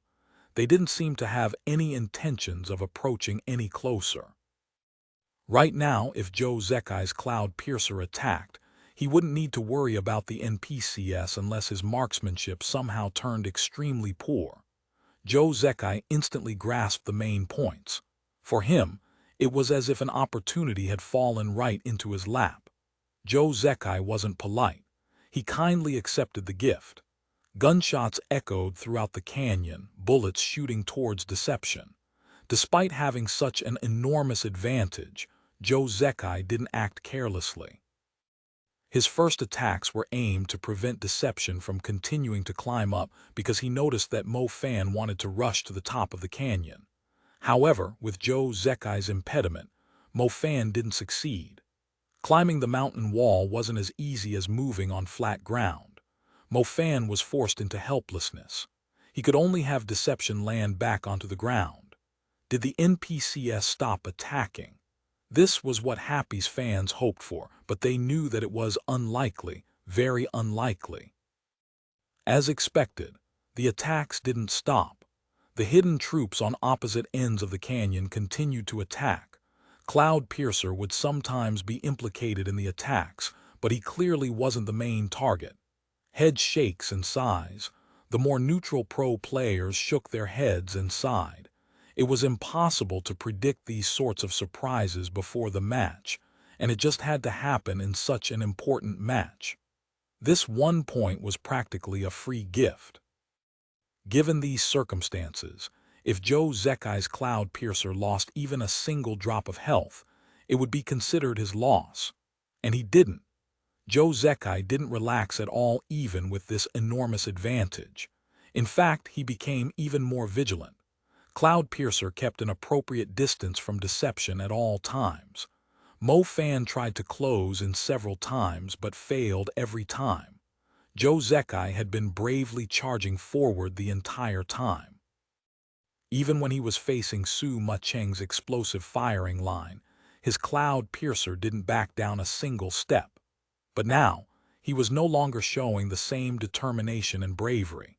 He was playing very carefully because he knew that in this situation, in these circumstances, this sort of playstyle would better strangle Happy's morale. The turning point was lost just like this. In this critical confrontation, Mo Fan was utterly defeated. He wasn't even able to land a single blow on his opponent. What could be more cruel, more painful than this sort of defeat? What was even more frustrating was that everything, whether it was his strategy, his execution, his playing, had come crashing down because of one single bout of bad luck. 1v3. Joe Zekai had done it. The third round's victory had practically been gifted to him. But that alone wasn't all, because this round told everyone that it wasn't just technique, decision-making, knowledge, intuition, energy. Even luck was standing by Joe Zekai's and Samsara's side. How could this sort of team be beaten? What weakness did this sort of opponent have? When Mo Fan walked down from the stage, the away team crowd was dead silent. Samsara's fans weren't too enthusiastic either. They were showing how relaxed they were, as if victory was already within their grasp. Joe Zekai, Cloudpiercer, 45% health left. Behind him were 3 Samsara players, while Happy only had 2 players left. He was fighting like his life was on the line, relying on his own strength to take down Happy in these dire straits. This was Joe Zekai, the Joe Zekai who had led Team Samsara to 2 back-to-back championship wins. No weakness could be found on him. Even the illusory Lady Luck was on his side. Was this the new king of glory? Samsara's fans filled the stadium with cheers for Joe Zekai. The moment Mo Fan returned to Happy's seats, it was as if the match had been decided. Tang Ru looked at Yiziu. Others might be thinking that Happy had already lost, but her fighting spirit hadn't diminished at all. Yiziu was just about to give her the nod, when someone suddenly stood up, cutting off their line of sight. Pooh! Fang Rui lifted his golden right hand to his mouth, spat on it, combed his hair, and said, "Looks like you guys are hopeless without me." Chapter 1655. The Hindrance of Cannon Fodder. Chapter 1655. The Hindrance of Cannon Fodder. Translator. Namyami. Editor. Namyami. Happy's Fang Rui is going to play next. Pan Lin saw the scene going on at Happy's player area. He felt a bit regretful. He felt like Fang Rui should have played last round, but Happy sent Mo Fan out instead. Li Yibo immediately had a discussion about the merits of it, and Mo Fan's calm and unhurried tempo affirmed their opinion that Happy's decision was fine. But then, a dramatic change happened. If you looked at the outcome, then sending out Mo Fan had been a grave mistake. Not only did he lose an extremely pivotal match, he had been utterly crushed. The loss was a huge blow to Happy's morale. As for Samsara, Their state of mind could be seen through Samsara's fans, who were sitting there pleased, confident that victory was already in their grasp. Group Arena 4-2. Ever since the new competitive format for the playoffs came into play, let alone the finals, no group arena in the playoffs had ever had such a huge disparity. What was worse was that in this 4-2 group arena, Joe Zekai, who had won 3 rounds in a row, still had nearly half of his health left.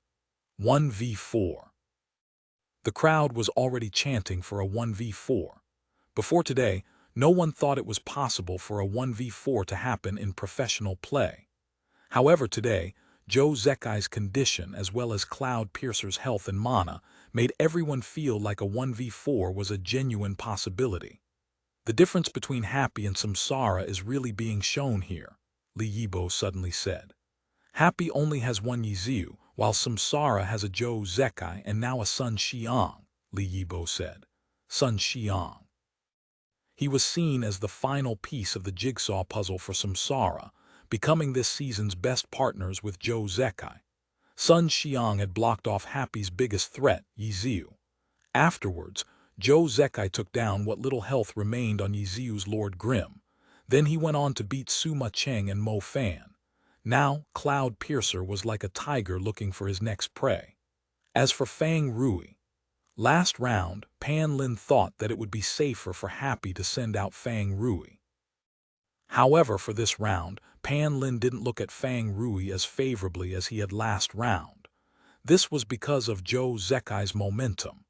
Even an all-star player like Fang Rui didn't seem like he could stop Joe Zekai's momentum.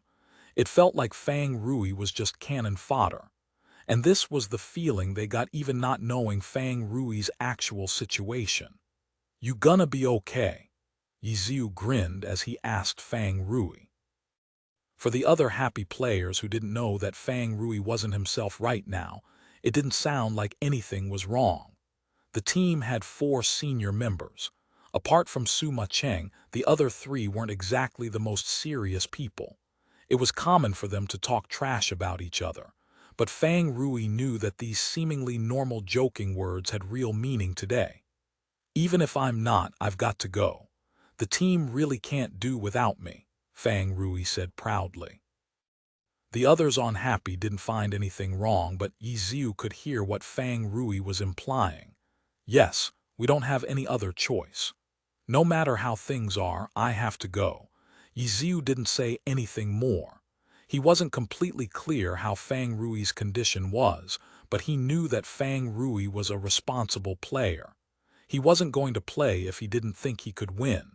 It could only mean that he could still fight. He didn't want to go before probably because he only wanted to fight if it was necessary, and right now was the time. "Watch me bully him." Fang Rui clenched his golden right hand and walked towards the stage. But this time, whether it was Yiziu or Fang Rui, their easygoing attitudes weren't able to infect the others. Everyone on Happy looked exceptionally solemn. All of them knew how grave their situation was. Mo Fan, who hadn't contributed anything last round, looked even more dejected when he returned. The comforting from his teammates were completely ignored. "Don't worry," Yiziu looked towards him. Mo Fan walked right past him. Those words were too light. How could he casually wave off such a devastating defeat? "Your teammates are still fighting," Yiziu continued. Mo Fan turned his head. Yiziu was no longer looking at him. Mo Fan followed Yiziu's gaze to Fang Rui, who was still holding his clenched right hand up in the air. "So we haven't lost." Yiziu turned his head to look at him. "We haven't lost yet." Mo Fan stared blankly into space as he sat down at the corner that had always belonged to him, at the corner where no one would disturb him. But at this moment, Mo Fan suddenly felt like he wanted to sit a bit closer. That way, perhaps he'd be able to see the match more clearly. The 5th round of the group arena began. It was only the 5th round, and Happy was down 3 players. Their 4th player went on stage to challenge Samsara's 2nd player, Joe Zekai, who still had 45% health. The shouts for a 1v4 shook the stadium. Happy's fans were in low spirits. At this moment, they couldn't find the energy to compete with Samsara's fans. They could only grit their teeth and watch the next match. The map loaded, the characters spawned. Even though it was the fifth round, apart from Yiziu versus Sun Xiang, all the other rounds had gone by quickly. None of them had gone over 2 minutes. What about this round? Everyone paid attention to Joe Zekai and his Cloud Piercer. The broadcast didn't make an exception. As soon as the round began, they directly focused on Cloud Piercer, ignoring Fang Rui's Boundless Sea, because it was the first time anyone had done a 1v3 in the finals. It was a feat that no other famous god had done before. Just this alone was enough to be written into the annals of glory history. However, right now, he had the chance to take it one step further. He was making his way towards the even more unbelievable 1v4. Nothing shined brighter than Joe Zekai right now. He was the focus of everyone. Fang Rui, Boundless Sea. In their eyes, he was just a hindrance to history. Everyone was just waiting for him to be broken apart. Fang Rui wasn't given any attention by the camera, but he was going to make himself known. How arrogant, it looks like you haven't gotten your fill of fighting yet. Everyone laughed. What sort of situation are you in? Yet such big words, how hilarious. Ignore him, everyone hollered in their hearts. Sure enough, Joe Zekai ignored him. Cloud Piercer rushed out. He rushed out again. Excited screams filled the stadium. Yiziu, Suma Cheng, Mo Fan, and Fang Rui. Joe Zekai was just as determined, decisive, and unwavering as before. Anyone who didn't support Happy was probably aflame with excitement. The broadcast finally gave in and gave a bit of focus towards Fang Rui. Joe Zekai had once again charged forward. What was Fang Rui doing? The scene shown by the camera suddenly turned still. The canyon walls on the two sides weren't blurry from movement, and there was no shaking from the character looking around. The camera seemed to be displaying an image. Everything in the image was still. The point of view seemed to be moving, but it was very, very slow. Sometimes he'd be looking left. Sometimes he'd be looking right. Sometimes he'd be looking behind, at a wooden sign saying military area. Death to intruders, Boundless Sea wasn't moving. After 4 rounds of the group arena, someone had finally made the decision not to take the initiative to attack, choosing instead to wait for the opponent to come. After checking the surroundings, Boundless Sea began spinning around in place. What is he planning? Everyone thought to themselves. People began noticing this hindrance, this person who had been regarded as cannon fodder. Fang Rui, the master of playing dirty, Fang Rui. What could he do besides playing dirty? Everyone immediately thought of the wooden sign that they saw from Fang Rui's viewpoint. Military area, death to intruders. This bastard. Was he thinking of some sort of scheme to directly send Joe Zekai's Cloud Piercer into the area designated death to intruders? But how could it be that easy? For one, Boundless Sea was closer. Plus, Cloud Piercer was a sharpshooter. He wouldn't let Boundless Sea get close to him easily. In that case, how was Fang Rui going to send him to this forbidden zone? Everyone felt like it was impossible, but they couldn't help but worry. Chapter 1656, Intentional or a Mistake. Chapter 1656, Intentional or a Mistake. Translator, Namyami. Editor, Namyami. Fang Rui's Boundless Sea simply idled his time away at the spawn point, a bend in the canyon. He was showing that he intended on standing around and waiting there. Joe Zekai's Cloud Piercer quickly made his way past the midpoint and then began paying attention to his surroundings. Although Fang Rui's Boundless Sea couldn't climb like a ninja could, there were quite a few footholds on the walls. Reaching the top of the canyon wasn't a feat that only a ninja could accomplish. It was just much easier for them. The canyon walls continued to blur past him. Even though he had begun checking his surroundings, Cloud Piercer hadn't slowed down. He was already carrying his 2 guns in his hands. Boundless Sea hadn't appeared yet, but his guns were still pointed straight ahead, filled with killing intent. The viewers watching knew that all of Joe Zekai's efforts right now were futile because Fang Rui refused to move. There was no need for him to be so vigilant. When they thought of how unnecessary it was, Cloud Piercer's biting, cold, killing intent didn't seem as imposing as before. Closer and closer. A player of Fang Rui's caliber would know how long it would take Cloud Piercer to reach him. Boundless Sea finally started moving. He moved left until he hit the canyon wall and then backed away. Just before he stepped into the death to intruders territory, he stopped. Then he started curling into a ball, but not completely. In the end, he waited there, maintaining a half-crouching, half-standing stance. What was the meaning of this? Everyone was puzzled. Did he think he could hide himself like this? Seeing Boundless Sea's rather funny stance, everyone wanted to laugh. To explore this point, the broadcast and the stadium screens got involved, showing a viewpoint looking towards this spawn point. Boundless Sea could be seen as plain as day. Not a single part of him was hidden. There were people in the crowd who were already laughing out loud. What was Fang Rui smoking? At this moment, the camera began to pull back, gradually pulling away. At a certain distance away, everyone suddenly discovered that this half-crouching Boundless Sea disappeared. It was a matter of angle. Everyone understood. The canyon wasn't flat and straight.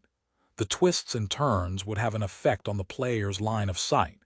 No one really knew how exactly the line of sight was affected at this position, but in any case, Boundless Sea couldn't be seen. But wasn't it too naive to think that you could hide just like that? Even if Boundless Sea was hidden at this distance, if you just took one step forward, Boundless Sea would be visible again. The broadcast and stadium screens wanted to tell everyone this point. The camera moved forward and backward several times, and Boundless Sea appeared and disappeared several times. Then, the camera continued to pull back farther and farther. The viewers didn't understand what the point was until it stopped. Soon afterwards, the image showed the distance between its current position and the spawn point. Those familiar with Cloud Piercer suddenly understood. This distance was Cloud Piercer's attack range. In other words, Joe Zekai's Cloud Piercer could start attacking from here, but he wouldn't be able to see him from here. Cloud Piercer needed to continue forward if he wanted to find Boundless Sea. If he moved to the other side of the canyon, he would be able to find Boundless Sea sooner. However, the precondition was that he had this awareness. Finally, a diagonal line was drawn in the canyon. With one glance, the diagonal line showed where Cloud Piercer would need to cross to see Boundless Sea. Right now, it was a question of whether Cloud Piercer leaned left or leaned right. If he leaned left, he would be able to find Boundless Sea from farther away. If he leaned right, then closer. The problem was that even if he leaned all the way to the right, Cloud Piercer would still be at least 10 steps away from Boundless Sea. This wasn't a distance that posed a problem for sharpshooters. In fact, this distance was a sharpshooter's optimal distance. No one could understand what Fang Rui was trying to do. Was he hoping that Cloud Piercer wouldn't step into the area past that diagonal line? After not finding Boundless Sea, maybe Joe Zekai would think that Boundless Sea had somehow gotten behind him without noticing and then turn back to investigate. Then, Fang Rui would make his move. It wasn't impossible. When everyone thought about the view from that corner, it did have a faint feeling like you could already see everything from there. If you believed in that illusion, then it really would feel like there couldn't be anyone there. What will happen? Everyone felt uneasy as they waited. Joe Zekai's Cloud Piercer finally arrived. After reaching here and not seeing anything in front of him, Joe Zekai clearly paused and had a moment of confusion. He looked to his left and right again and then behind him. He slowed down, and it seemed like he was going to go with the possibility that everyone had been worried about. Keep going. Countless people were anxiously screaming in their hearts. The Samsara fans in the stadium had started shouting, "Keep going." Everyone was staring intently at that diagonal line provided by the broadcast. Joe Zekai naturally couldn't see it, but the viewers could clearly see Cloud Piercer move closer step by step. Keep going, keep going, keep going. The crowd's shouts were organized and powerful, but Cloud Piercer's footsteps were moving in opposition to their wishes. With every shout, every step became slower and smaller, as if he would turn around at any moment. It made everyone incredibly worried. Keep going. Countless people couldn't bear the anxiety. The shouts were starting to sound desperate. Joe Zekai seemed to have suddenly confirmed something. Cloud Piercer didn't turn around. He kept going and sped up. He's crossed it. The diagonal line was crossed, and not just by one step, but by 2 steps, 3 steps.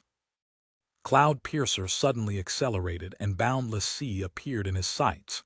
His 2 arms were perfectly straight, his dual guns aimed steadily at that corner. Oh, oh, oh, oh, the crowd suddenly cheered. Their captain, their ace player, wasn't going to let them down. Slowing down, was that hesitation?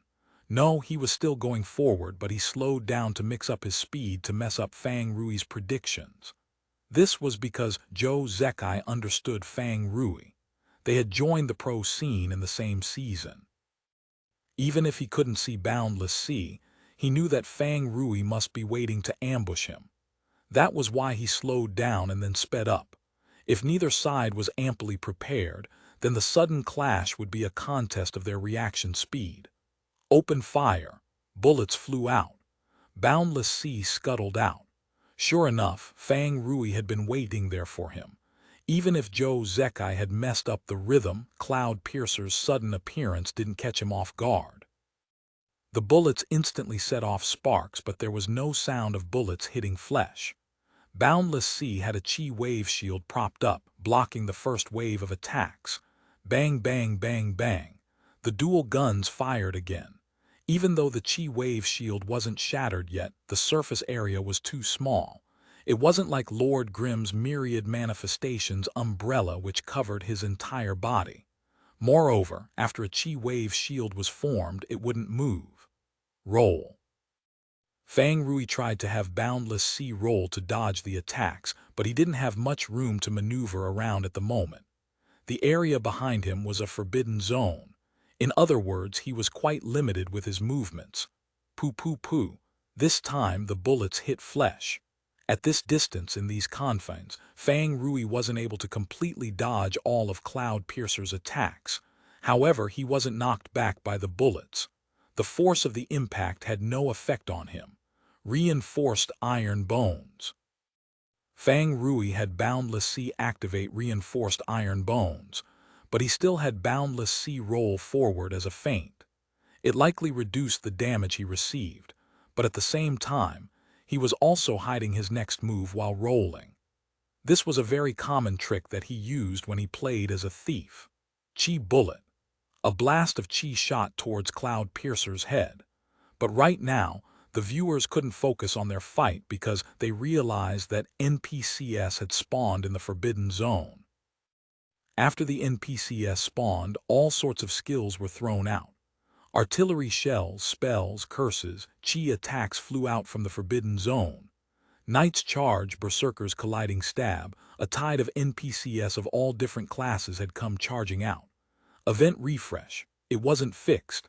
It was random. It just happened to occur right now. The projection technology and the broadcast split off a section, showing that the Forbidden Zone at Samsara's spawn point was quiet. This wasn't happening randomly. Something had triggered it. Was it because they were fighting too close to the Forbidden Zone? There was a setting like that. The viewers and the pro players were all trying to guess the reason, but the broadcast team and other staff members had other means to investigate the trigger. And soon, the answer was found. On the stadium screens and the broadcast small screen, a replay was given of what Boundless Sea was doing when Joe Zekai's Cloud Piercer rushed out. Boundless Sea had formed a chi wave shield and also rushed out, but for his very first step, he crossed over into Death to Intruder's Zone. Boundless Sea wasn't immediately killed, but the NPCs had been summoned because of this small movement. It was a part of the map setting. It wasn't that complicated. If the entire character ran through the zone, that was trespassing. If a single foot stepped into the zone, that was trespassing. And so the NPCs spawned and began attacking. Their focus was Boundless Sea, but they wouldn't intentionally avoid Joe Zekai's Cloud Piercer either. The battle instantly turned into chaos. As for the step that triggered it, had it been intentional or a mistake? Chapter 1657, True Thoughts. Chapter 1657, True Thoughts. Translator, Namyami Editor, Namyami. Boom boom boom. Joe Zekai's Cloud Piercer rolled through a chain of explosions. He could tell that these attacks weren't aimed towards him. However, long-ranged classes such as launchers and elementalists often dealt AI damage. The attacks might miss, but the AI would still reach him. Joe Zekai couldn't completely avoid taking damage. He was dodging. Fang Rui's Boundless Sea was also dodging. Seeing how he was calmly luring the NPCs towards Cloud Piercer, the spectating pro players immediately grasped his plans. It wasn't an accident. Fang Rui had done it on purpose. Death to intruders. What exactly did the sign mean by death? Instant death. No one had tested this setting before in the previous rounds, but Fang Rui had Boundless Sea cross the line anyways. This move was truly daring and risky. If crossing the line really did mean instant death, then Samsara would have instantly won this fight. Joe Zekai would have won even more perfectly than his fight against Mo Fan. Cloud Piercer had at least lost some mana that round, but it wasn't instant death. The NPCs were summoned and began chasing after Boundless Sea. And seeing how Fang Rui was intentionally guiding their attacks, it could be seen that he had been ready long beforehand. In other words, he had been waiting for this moment. At Happy Seats, Wei Chen laughed smugly. This was the plan that he and Fang Rui had come up together. When Mo Fan's deception triggered the ambush from above, Fang Rui had begun preparing for his fight. He had pulled Wei Chen over to the side to discuss how the death to intruders setting might work. The system didn't automatically come up with rules. The map designers, in other words, the Glory game designers, had engineered the settings of the map. Guessing the design was equivalent to guessing how the designers thought about the game and the principles that the game had followed for 10 years. Within these 10 years, many of the employees had come and gone, but there would always be people who had kept with the game since the beginning. Wei Chen was one of these people.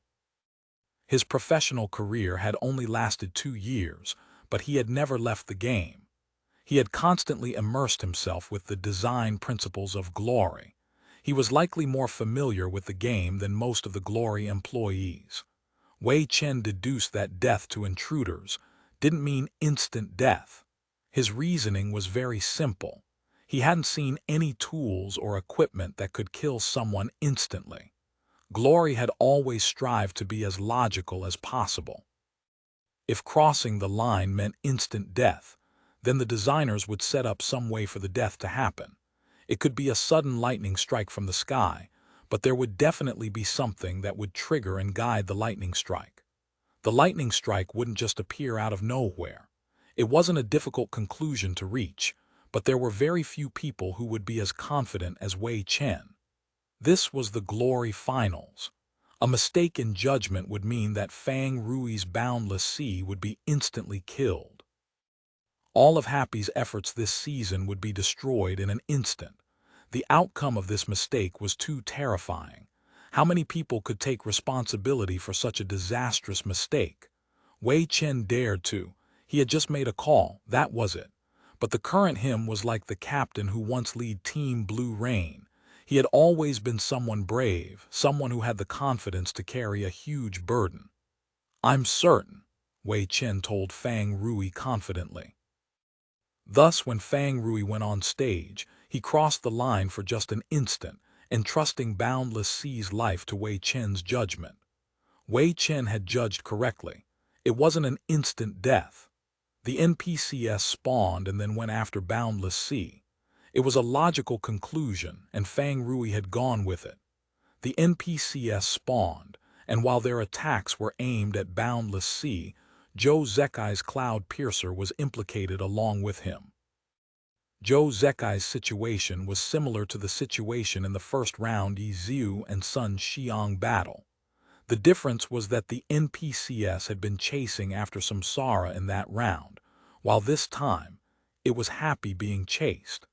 Sun Xiang's one autumn leaf had been put at a disadvantage because of the NPCs, but Fang Rui had brought this onto himself on purpose. What was his goal? Wouldn't this just be similar to Mo Fan's fight in the previous round? He would be facing the combined assault from the NPCs and Joe Zekai. No. Those who thought this would happen quickly realized the difference.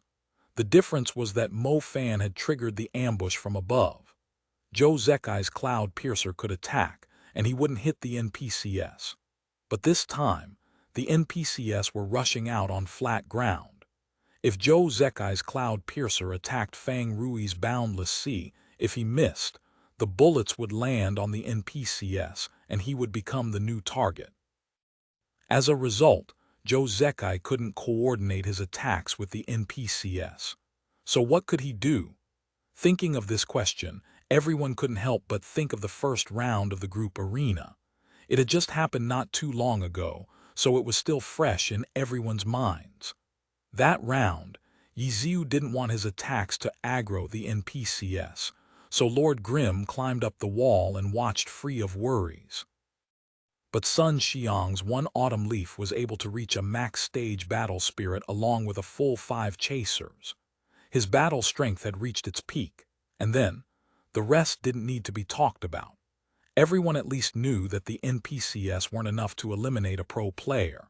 For example, if Joe Zekai's Cloud Piercer just ran away and watched from the side, Fang Rui's Boundless Sea would clean up these NPCs. Even though it wouldn't be enough to kill him, he would certainly lose a lot of health. Joe Zekai could wait at ease for his exhausted foe. The other option was to attack. His attacks would definitely aggro the NPCs. The two would fight it out amidst the besiegement from the NPCs. No matter how you looked at it, the first choice seemed much easier. Chi masters weren't like battle mages who got stronger the longer they fought. It seemed like quite an easy choice, but Joe Zekai, who had been decisive this whole time, seemed to hesitate. It didn't seem like Cloud Piercer had made a decision yet. It seemed as if he were still wavering over which choice to make. It looks like Joe Zekai is having a hard time making a decision. What is he hesitating over? Pan Lin said what everyone wanted to say. Ha ha, Li Yibo laughed. Right now, avoiding battle and watching Fang Rui get taken apart by the NPCs is the better choice. But don't forget how Joe Zekai has been playing this entire time. Forward, forward, and forward. Attack, attack, and attack. If he suddenly stopped and ran away, his momentum would fall.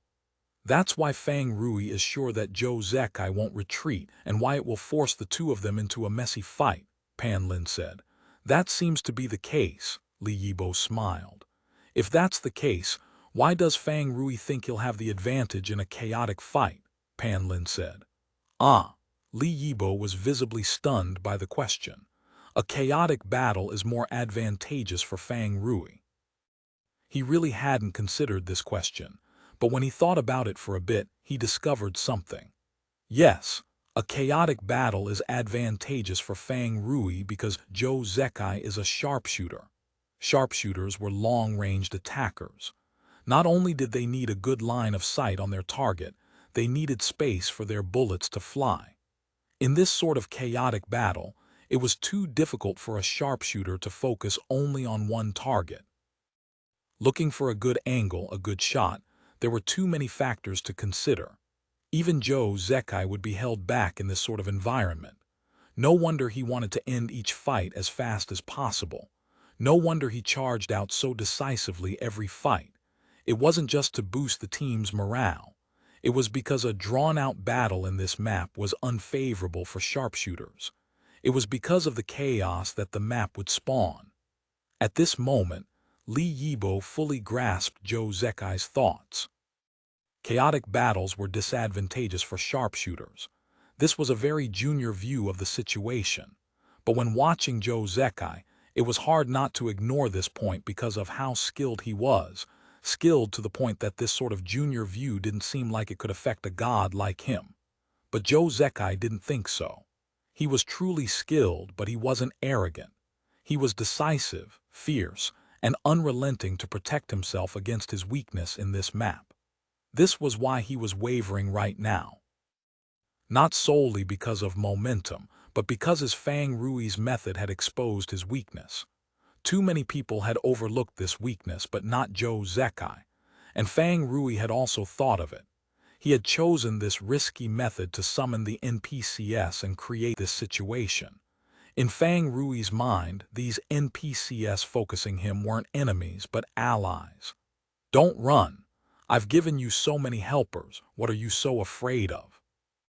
Fang Rui wasn't exactly in a great spot with so many NPCs attacking him, but he still had the time to trash talk. Fang Rui wouldn't miss this sort of opportunity and let out a word.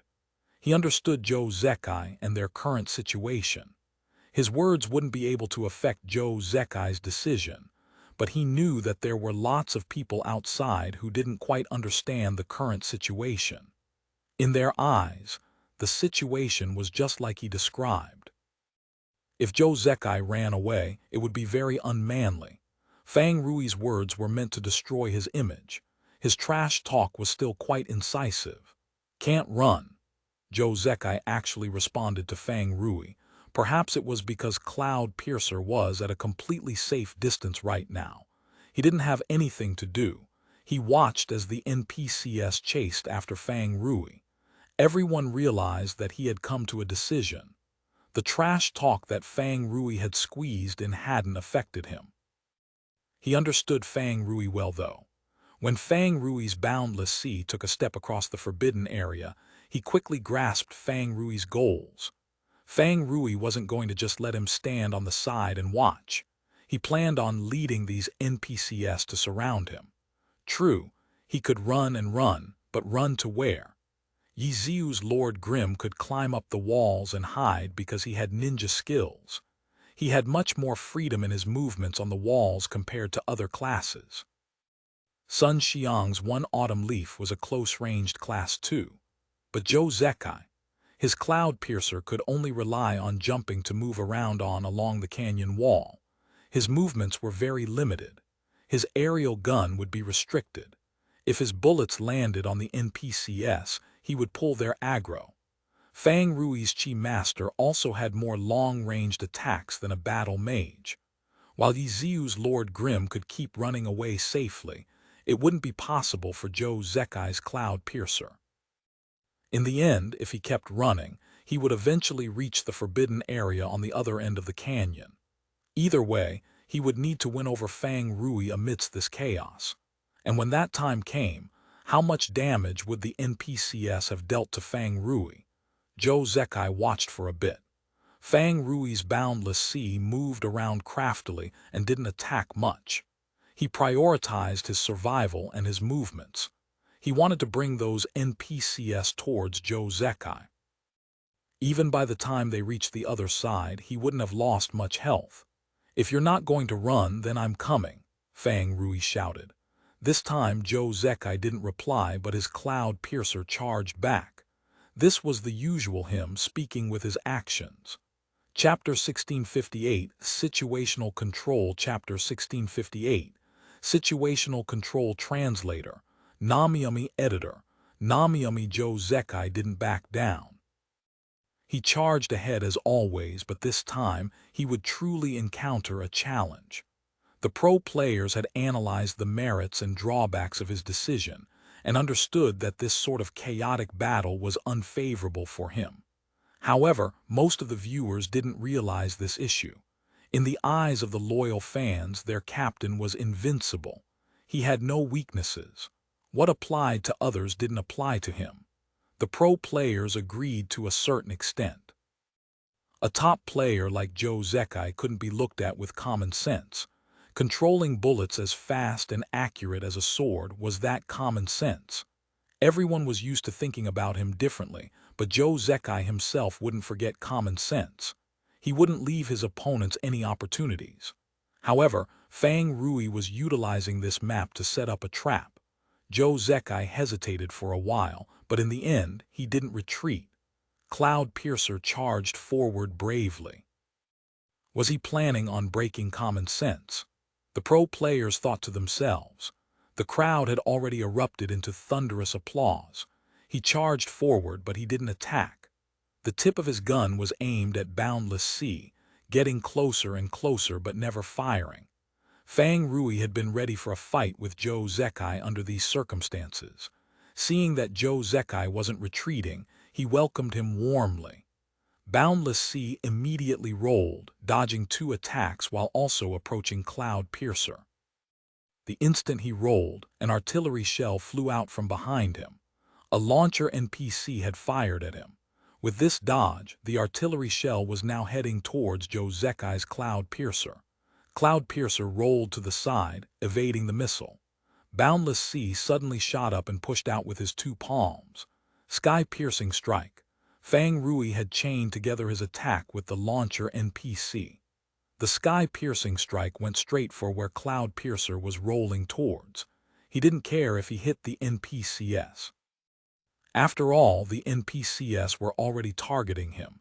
He didn't mind taking down Cloudpiercer along with the NPCs.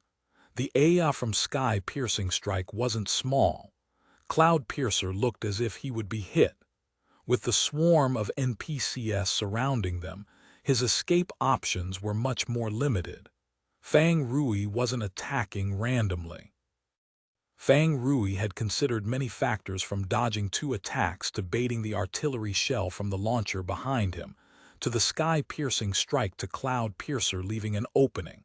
It was too much.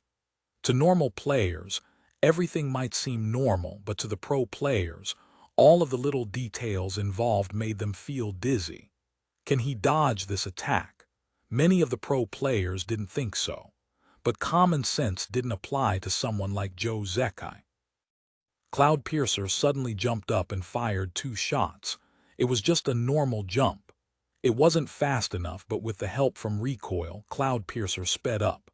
As he jumped, he raised his legs, and just like this, the sky-piercing strike whistled past him.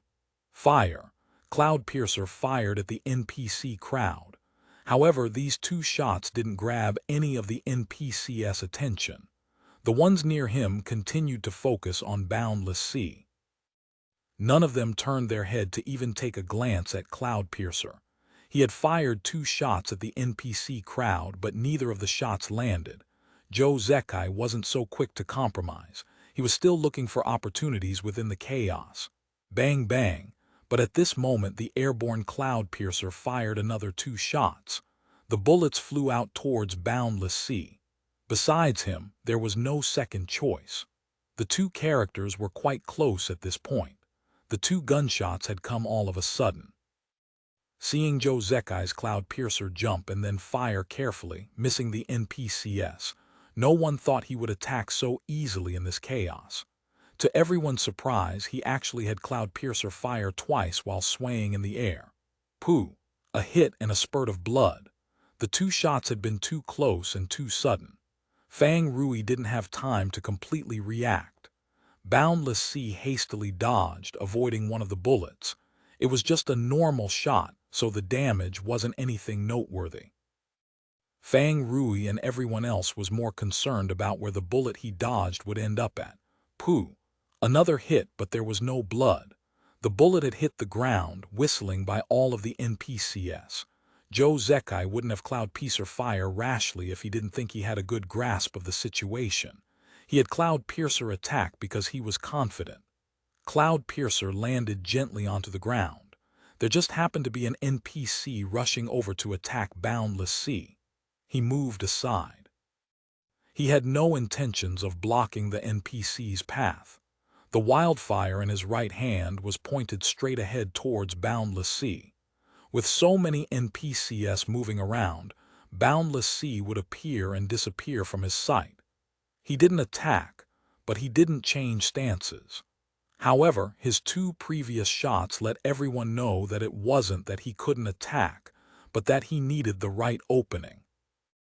Even amidst this chaotic battlefield, he was able to fire at Boundless Sea without hitting any of the NPCs. His skill was just that incredible. Amazing. Not just the normal players, even the pro players were in awe.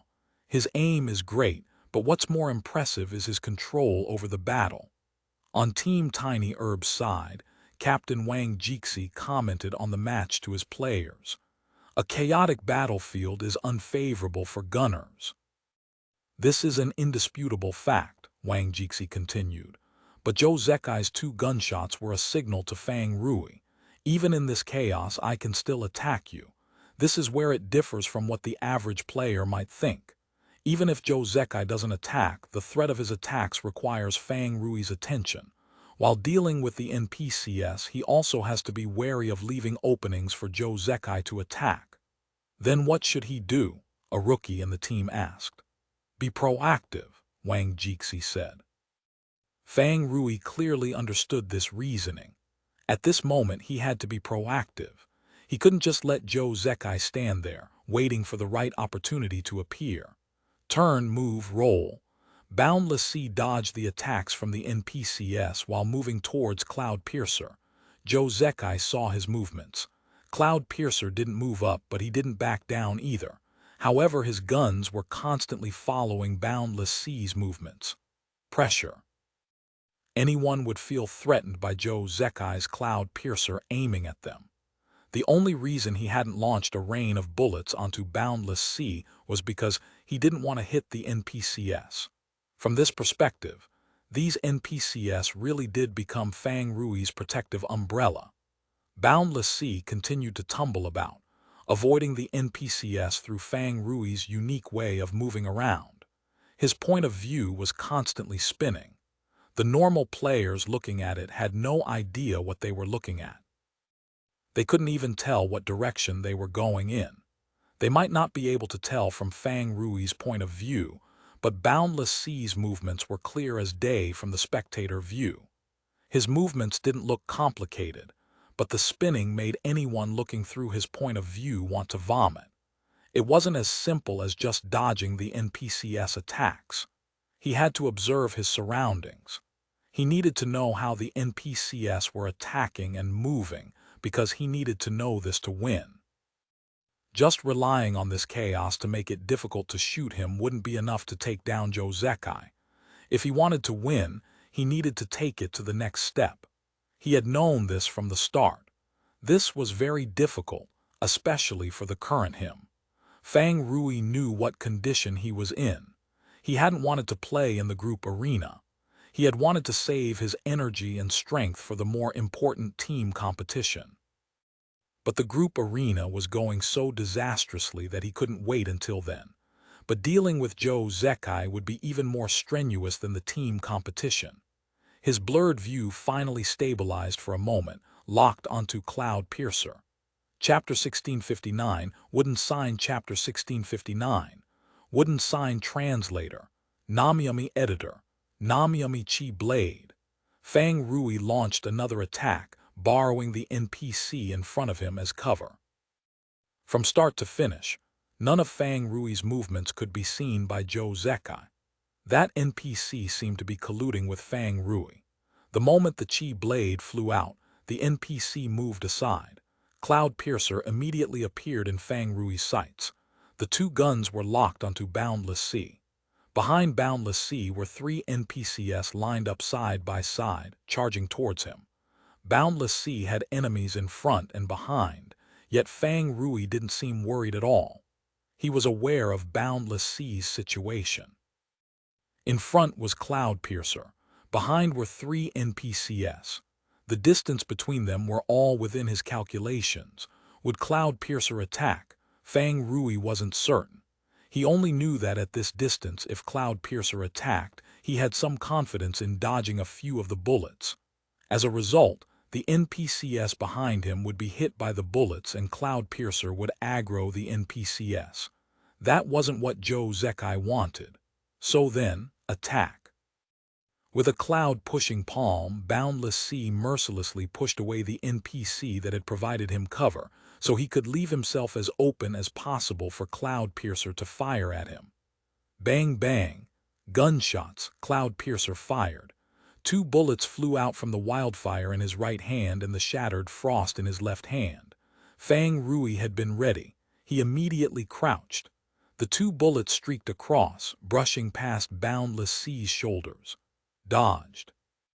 Fang Rui was overjoyed at first, but then he didn't hear the sound of a bullet hitting a target that he had expected to hear. A formidable enemy was in front of him. Fang Rui didn't have the time to turn around to check behind him. However, the spectators could see everything clearly. Although the 3 NPCs had been lined up side by side, there was a bit of space between them. No matter how close together they were, even if they were shoulder to shoulder, there would be a gap between the heads. Boundless Sea had dodged the 2 bullets. Then the bullets flew through the gap between the NPCs' heads, not hitting any of them. Samsara's fans applauded wildly. They knew what Fang Rui had planned, but it failed because of Joe Zekai's precise aim. It was an incredibly exciting sight to see, but Fang Rui wasn't done yet. The crouching Boundless Sea continued forward, displaying Fang Rui's signature dirty style. Chi Blade. The sneak attack from Boundless Sea had now reached Cloud Piercer. But Joe Zekai was clearly aware of it. After firing twice, Cloud Piercer crouched down. The Chi Blade flew past him. Cloud Piercer may be crouching, but his 2 guns were still aimed firmly towards Boundless Sea. Bang, bang. Another 2 gunshots, but compared to the previous 2, there was a delay between the gunshots. Joe Zekai wasn't focused solely on Fang Rui's Boundless Sea. He was carefully watching the NPCs behind Boundless Sea. He had delayed his shots so that he wouldn't hit them. At this distance, it was very difficult to dodge a bullet, but Fang Rui wasn't an ordinary player. With a dirty stance, Boundless Sea went from a crouch to a roll without a second thought. Cloud Piercer missed again, but Joe Zekai had taken the 3 NPCs into consideration. The low-altitude bullets went for the gaps in their footsteps. The applause was never ending. Joe Zekai was able to prevent his attacks from aggroing the NPCs. His technique was impeccable. Amazing.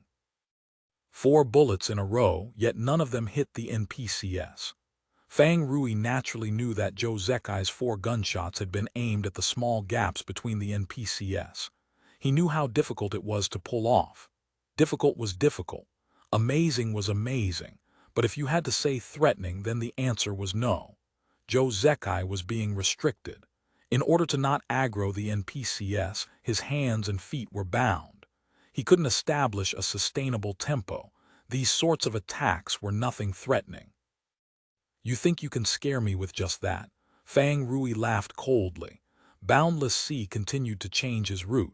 In front of him, to the left, to the right, behind him, there were NPCs approaching from every direction. All sorts of long-ranged attacks were raining down on him. Joe Zekai's Cloud Piercer didn't just stand there. He was moving nimbly amidst the chaos, searching for an angle and an opening to attack. Gunshots would ring from time to time. He continued to attack. He couldn't establish a set tempo, and his attacks weren't very threatening, but Fang Rui couldn't stop them from coming. Joe Zekai wasn't playing as aggressive or domineering as before. He was patiently kiting around Fang Rui. He wasn't in a hurry. The one taking more damage was Fang Rui, whether it was the player himself or the character's health and mana. Facing these NPCs weren't a problem for pro players, but it wouldn't be a walk in the park either. A subtle change had begun to take place. Joe Zekai was being restricted by the NPCs, but Fang Rui wasn't without burden. Who would be the first to make a mistake? Who would be the first to grasp the first large opening? Boundless Sea went in circles with the NPCs, while Cloud Piercer was constantly looking for an opening. While Joe Zekai searched, he was also closely observing the NPCs' movements. He knew that these NPCs weren't only being used as shields by Fang Rui. After he dodged another sneak attack from Boundless Sea, with a flicker, Boundless Sea suddenly vanished. Over there. Joe Zekai at least had the general direction. Boundless Sea suddenly stopped rushing towards Cloud Piercer. He had unexpectedly dashed into a group of NPCs. Cloudpiercer immediately moved to the side. Truthfully, every time Boundless Sea did something unexpected, Josekai would feel a bit nervous. He knew how crafty and dirty this same generation player was. Moving to the side allowed him to see from a different angle, but Boundless Sea still couldn't be seen.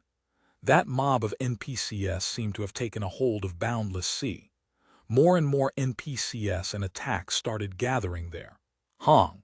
The flat ground suddenly let out a muffled noise. Josekai's vision began to shake. The ground itself was trembling. Cloudpiercer only felt a bit of swaying, but many of the NPCs in the mob were directly launched into the air. Landmine quake. Fang Rui's Boundless Sea had undoubtedly used landmine quake, but he had taken the initiative to gather the crowd of NPCs. Now he was using this skill to disperse them. What was he scheming? Boundless Sea seemed to be trying to escape with all his might, but Josekai didn't have Cloudpiercer step forward to stop him. Instead, he backed away 2 steps. He was no longer pushing forward relentlessly. He was displaying a patience with no openings. If he didn't fully have a grasp of the situation, he wouldn't rashly interfere. Hong! Another muffled sound. A burst of chi exploded in the center of the NPC mob. Countless more NPCs were thrown into the air or sent tumbling towards the ground towards Cloudpiercer. Cloudpiercer suddenly made a move. He suddenly rolled forward. With a lowered view, he was able to see from below. Behind one of the NPCs flying out was a curled-up Boundless Sea in the air. Exposed. Boundless Sea had tried to hide his movements by mixing in with the NPCs, but Josekai had caught him. Right now, Fang Rui had no other choice but to brace himself and attack. A wave of chi descended. Boundless Sea pushed out with his 2 palms, sending out a blast of chi. Cloudpiercer had gotten up from his roll, attacking above from below. Even if he missed, his bullets would be flying up towards the sky. It wasn't possible for him to hit an NPC. As a result, Cloudpiercer didn't hold back. Kaka. While he had been rolling, the dual guns in Cloudpiercer's hands had turned into a long sniper rifle. It was aimed straight at Boundless Sea, bullet loaded. Fire, thunder snipe. At such a close distance, it wasn't possible to react to the thunder snipe. Josekai had went for the highest DPS possible during this window. His snipe naturally went for Boundless Sea's head. Pa! The snipe had been extremely accurate. It hit Boundless Sea's head, dealing double damage. Blood blossomed into the air. The powerful impact changed Boundless Sea's original trajectory, but Josekai wasn't done yet. When there were no openings, he could wait patiently until one came. When an opening came, he would seize it full force. Dual load. Cloudpiercer refreshed Thunder Snipe. He raised his sniper rifle again and fired another shot towards the head showered in blood. Bang! Another gunshot. Another headshot, double damage. Blood burst forth again, but this time, amidst this blood, a sharp cry sounded out. This is the sound of a young wyvern.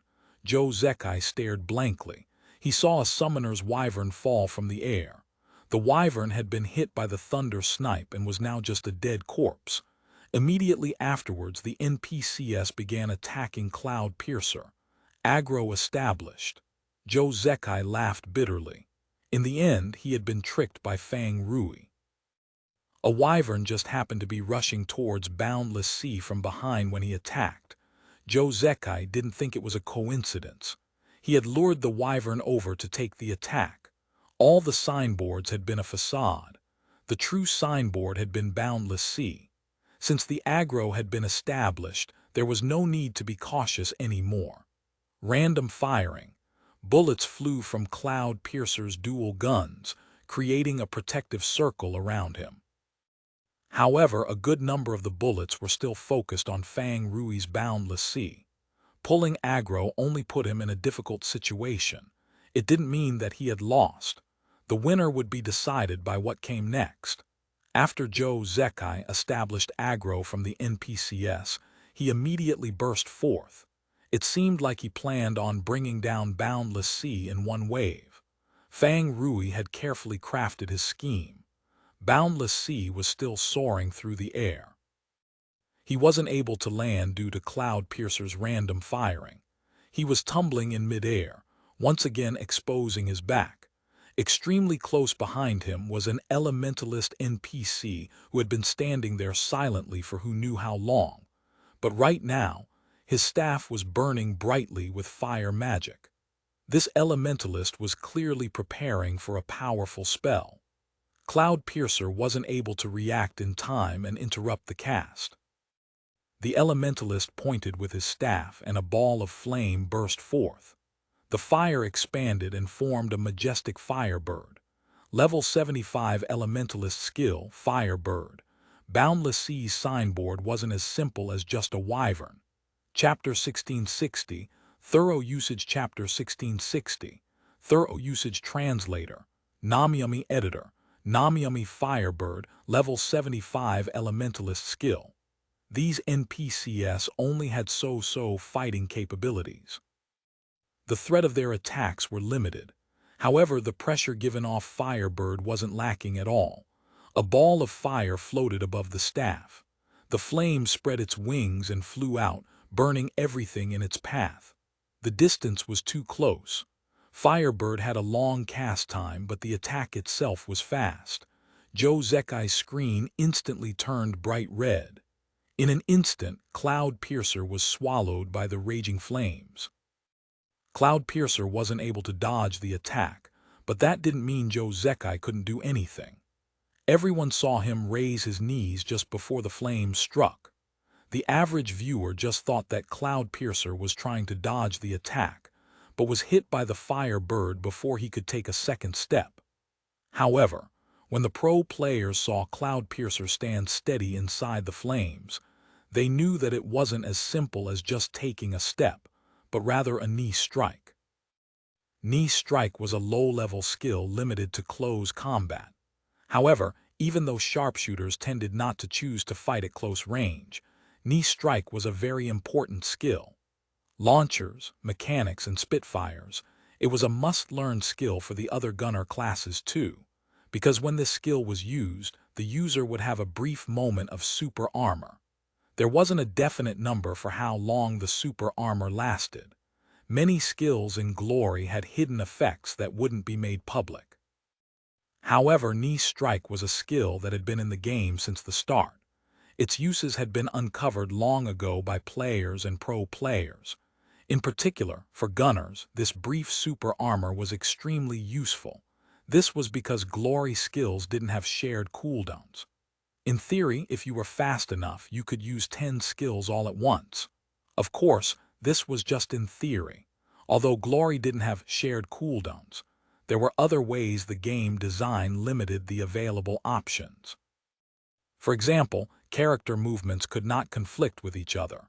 Even if there were no shared cooldowns, there weren't many skills that could be used simultaneously. Knee strike was a skill that was extremely compatible with other gunner skills. Lifting the knees wouldn't conflict with raising the arms to shoot a gun.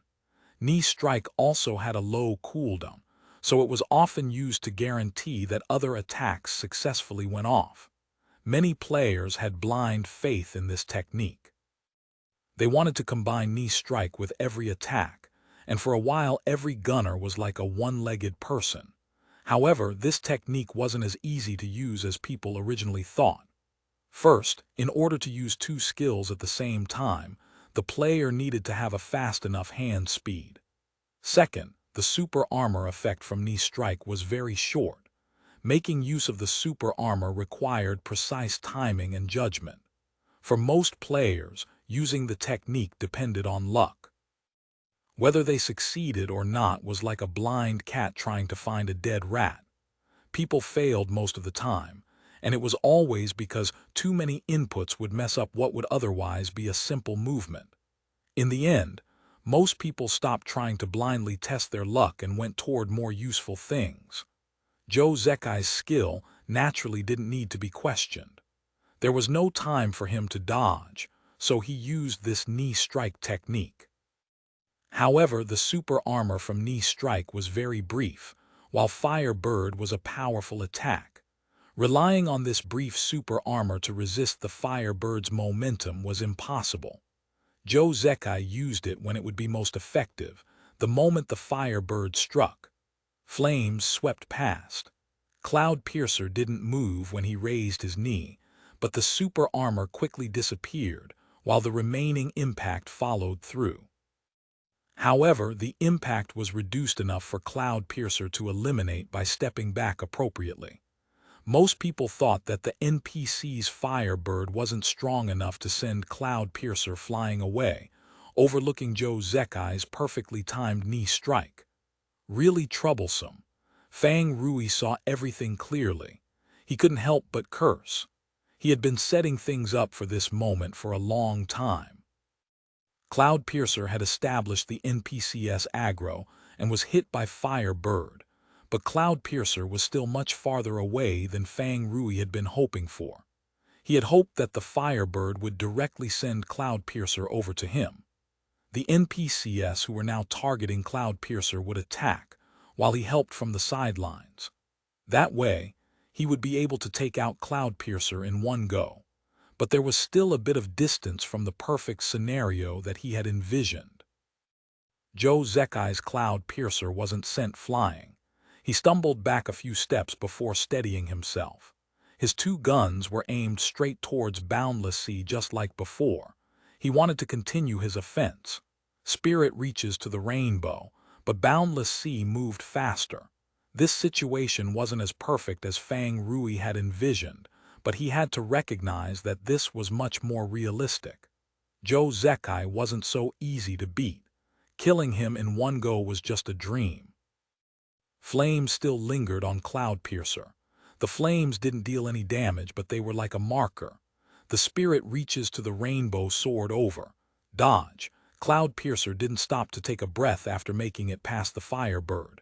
From the start, Joe Zekai was focused on movement. As he dodged the spirit reaches to the rainbow, he began his counterattack. Bang, bang, bang. Gunshots. The counterattack didn't come any slower than Boundless Sea's spirit reaches to the rainbow. Boundless Sea used Slap, sending the Elementalist next to him spinning. The Elementalist became a meat shield to block Cloudpiercer's attacks. This wasn't Joe Zekai's target. Cloudpiercer continued to move to the side to get to a different angle. Boundless Sea dodged to the other side. Dragon Wave. Chi gathered and formed into a fierce dragon. The Chi moved slower than the bullets, and relying on this difference, the Chi dragon made its way to Cloudpiercer. Cloudpiercer immediately dodged to the side. However, Dragon Wave could be controlled. It wasn't so easy to escape from. Interrupting the skill was crucial. Cloudpiercer aimed his gun at Boundless Sea, but an NPC suddenly came out from nowhere, putting itself in between Cloudpiercer and Boundless Sea. Joe Zekai could only have Cloudpiercer take a few more steps, but the Dragon Wave didn't chase after Cloudpiercer. Instead, the dragon suddenly went backwards, moving in front of Cloudpiercer, blocking Joe Zekai's sight again. Chi had no color, but when enough of it gathered, the Chi was thick enough to create a masking effect. When Joe Zekai saw Fang Rui's movements, he immediately felt that something wasn't right. Fang Rui was putting in an excessive amount of effort into blocking his vision. Fang Rui was probably providing cover for another NPC. The NPC that had stuck itself between the two of them suddenly popped into Joe Zekai's mind. He still remembered that the NPC had been moving towards him, but what class? Battle Mage. Dragon breaks the ranks. The Dragon Wave suddenly moved out of the way, revealing a figure charging forward. Joe Zekai reacted fast as lightning, but he was only able to act the moment the Battle Mage attacked. It was because the battlefield was too chaotic. The two couldn't only pay attention to each other. They needed to also avoid interference from the NPCs. There were all sorts of things moving around all at once from the left, behind, to the right, to the left. Even so, Joe Zekai shouldn't have been so distracted as to miss something as conspicuous as a Battle Mage charging straight for him. Not only had Battle Mage blocking his line of sight, The battle mage had borrowed Fang Rui's dragon wave as cover to suddenly appear in front of him. Joe Zekai reacted almost instinctively. Cloud Piercer just barely dodged the dragon breaks the ranks, but a Berserker NPC just happened to be there. The Berserker swung its sword. Behind the Berserker was a warlock casting a curse. Joe Zekai had been aware of it, but more importantly, there was Fang Rui. The dragon wave was on its way back, blocking his last possible path of retreat. Boom! Countless attacks landed on Cloud Piercer all at once.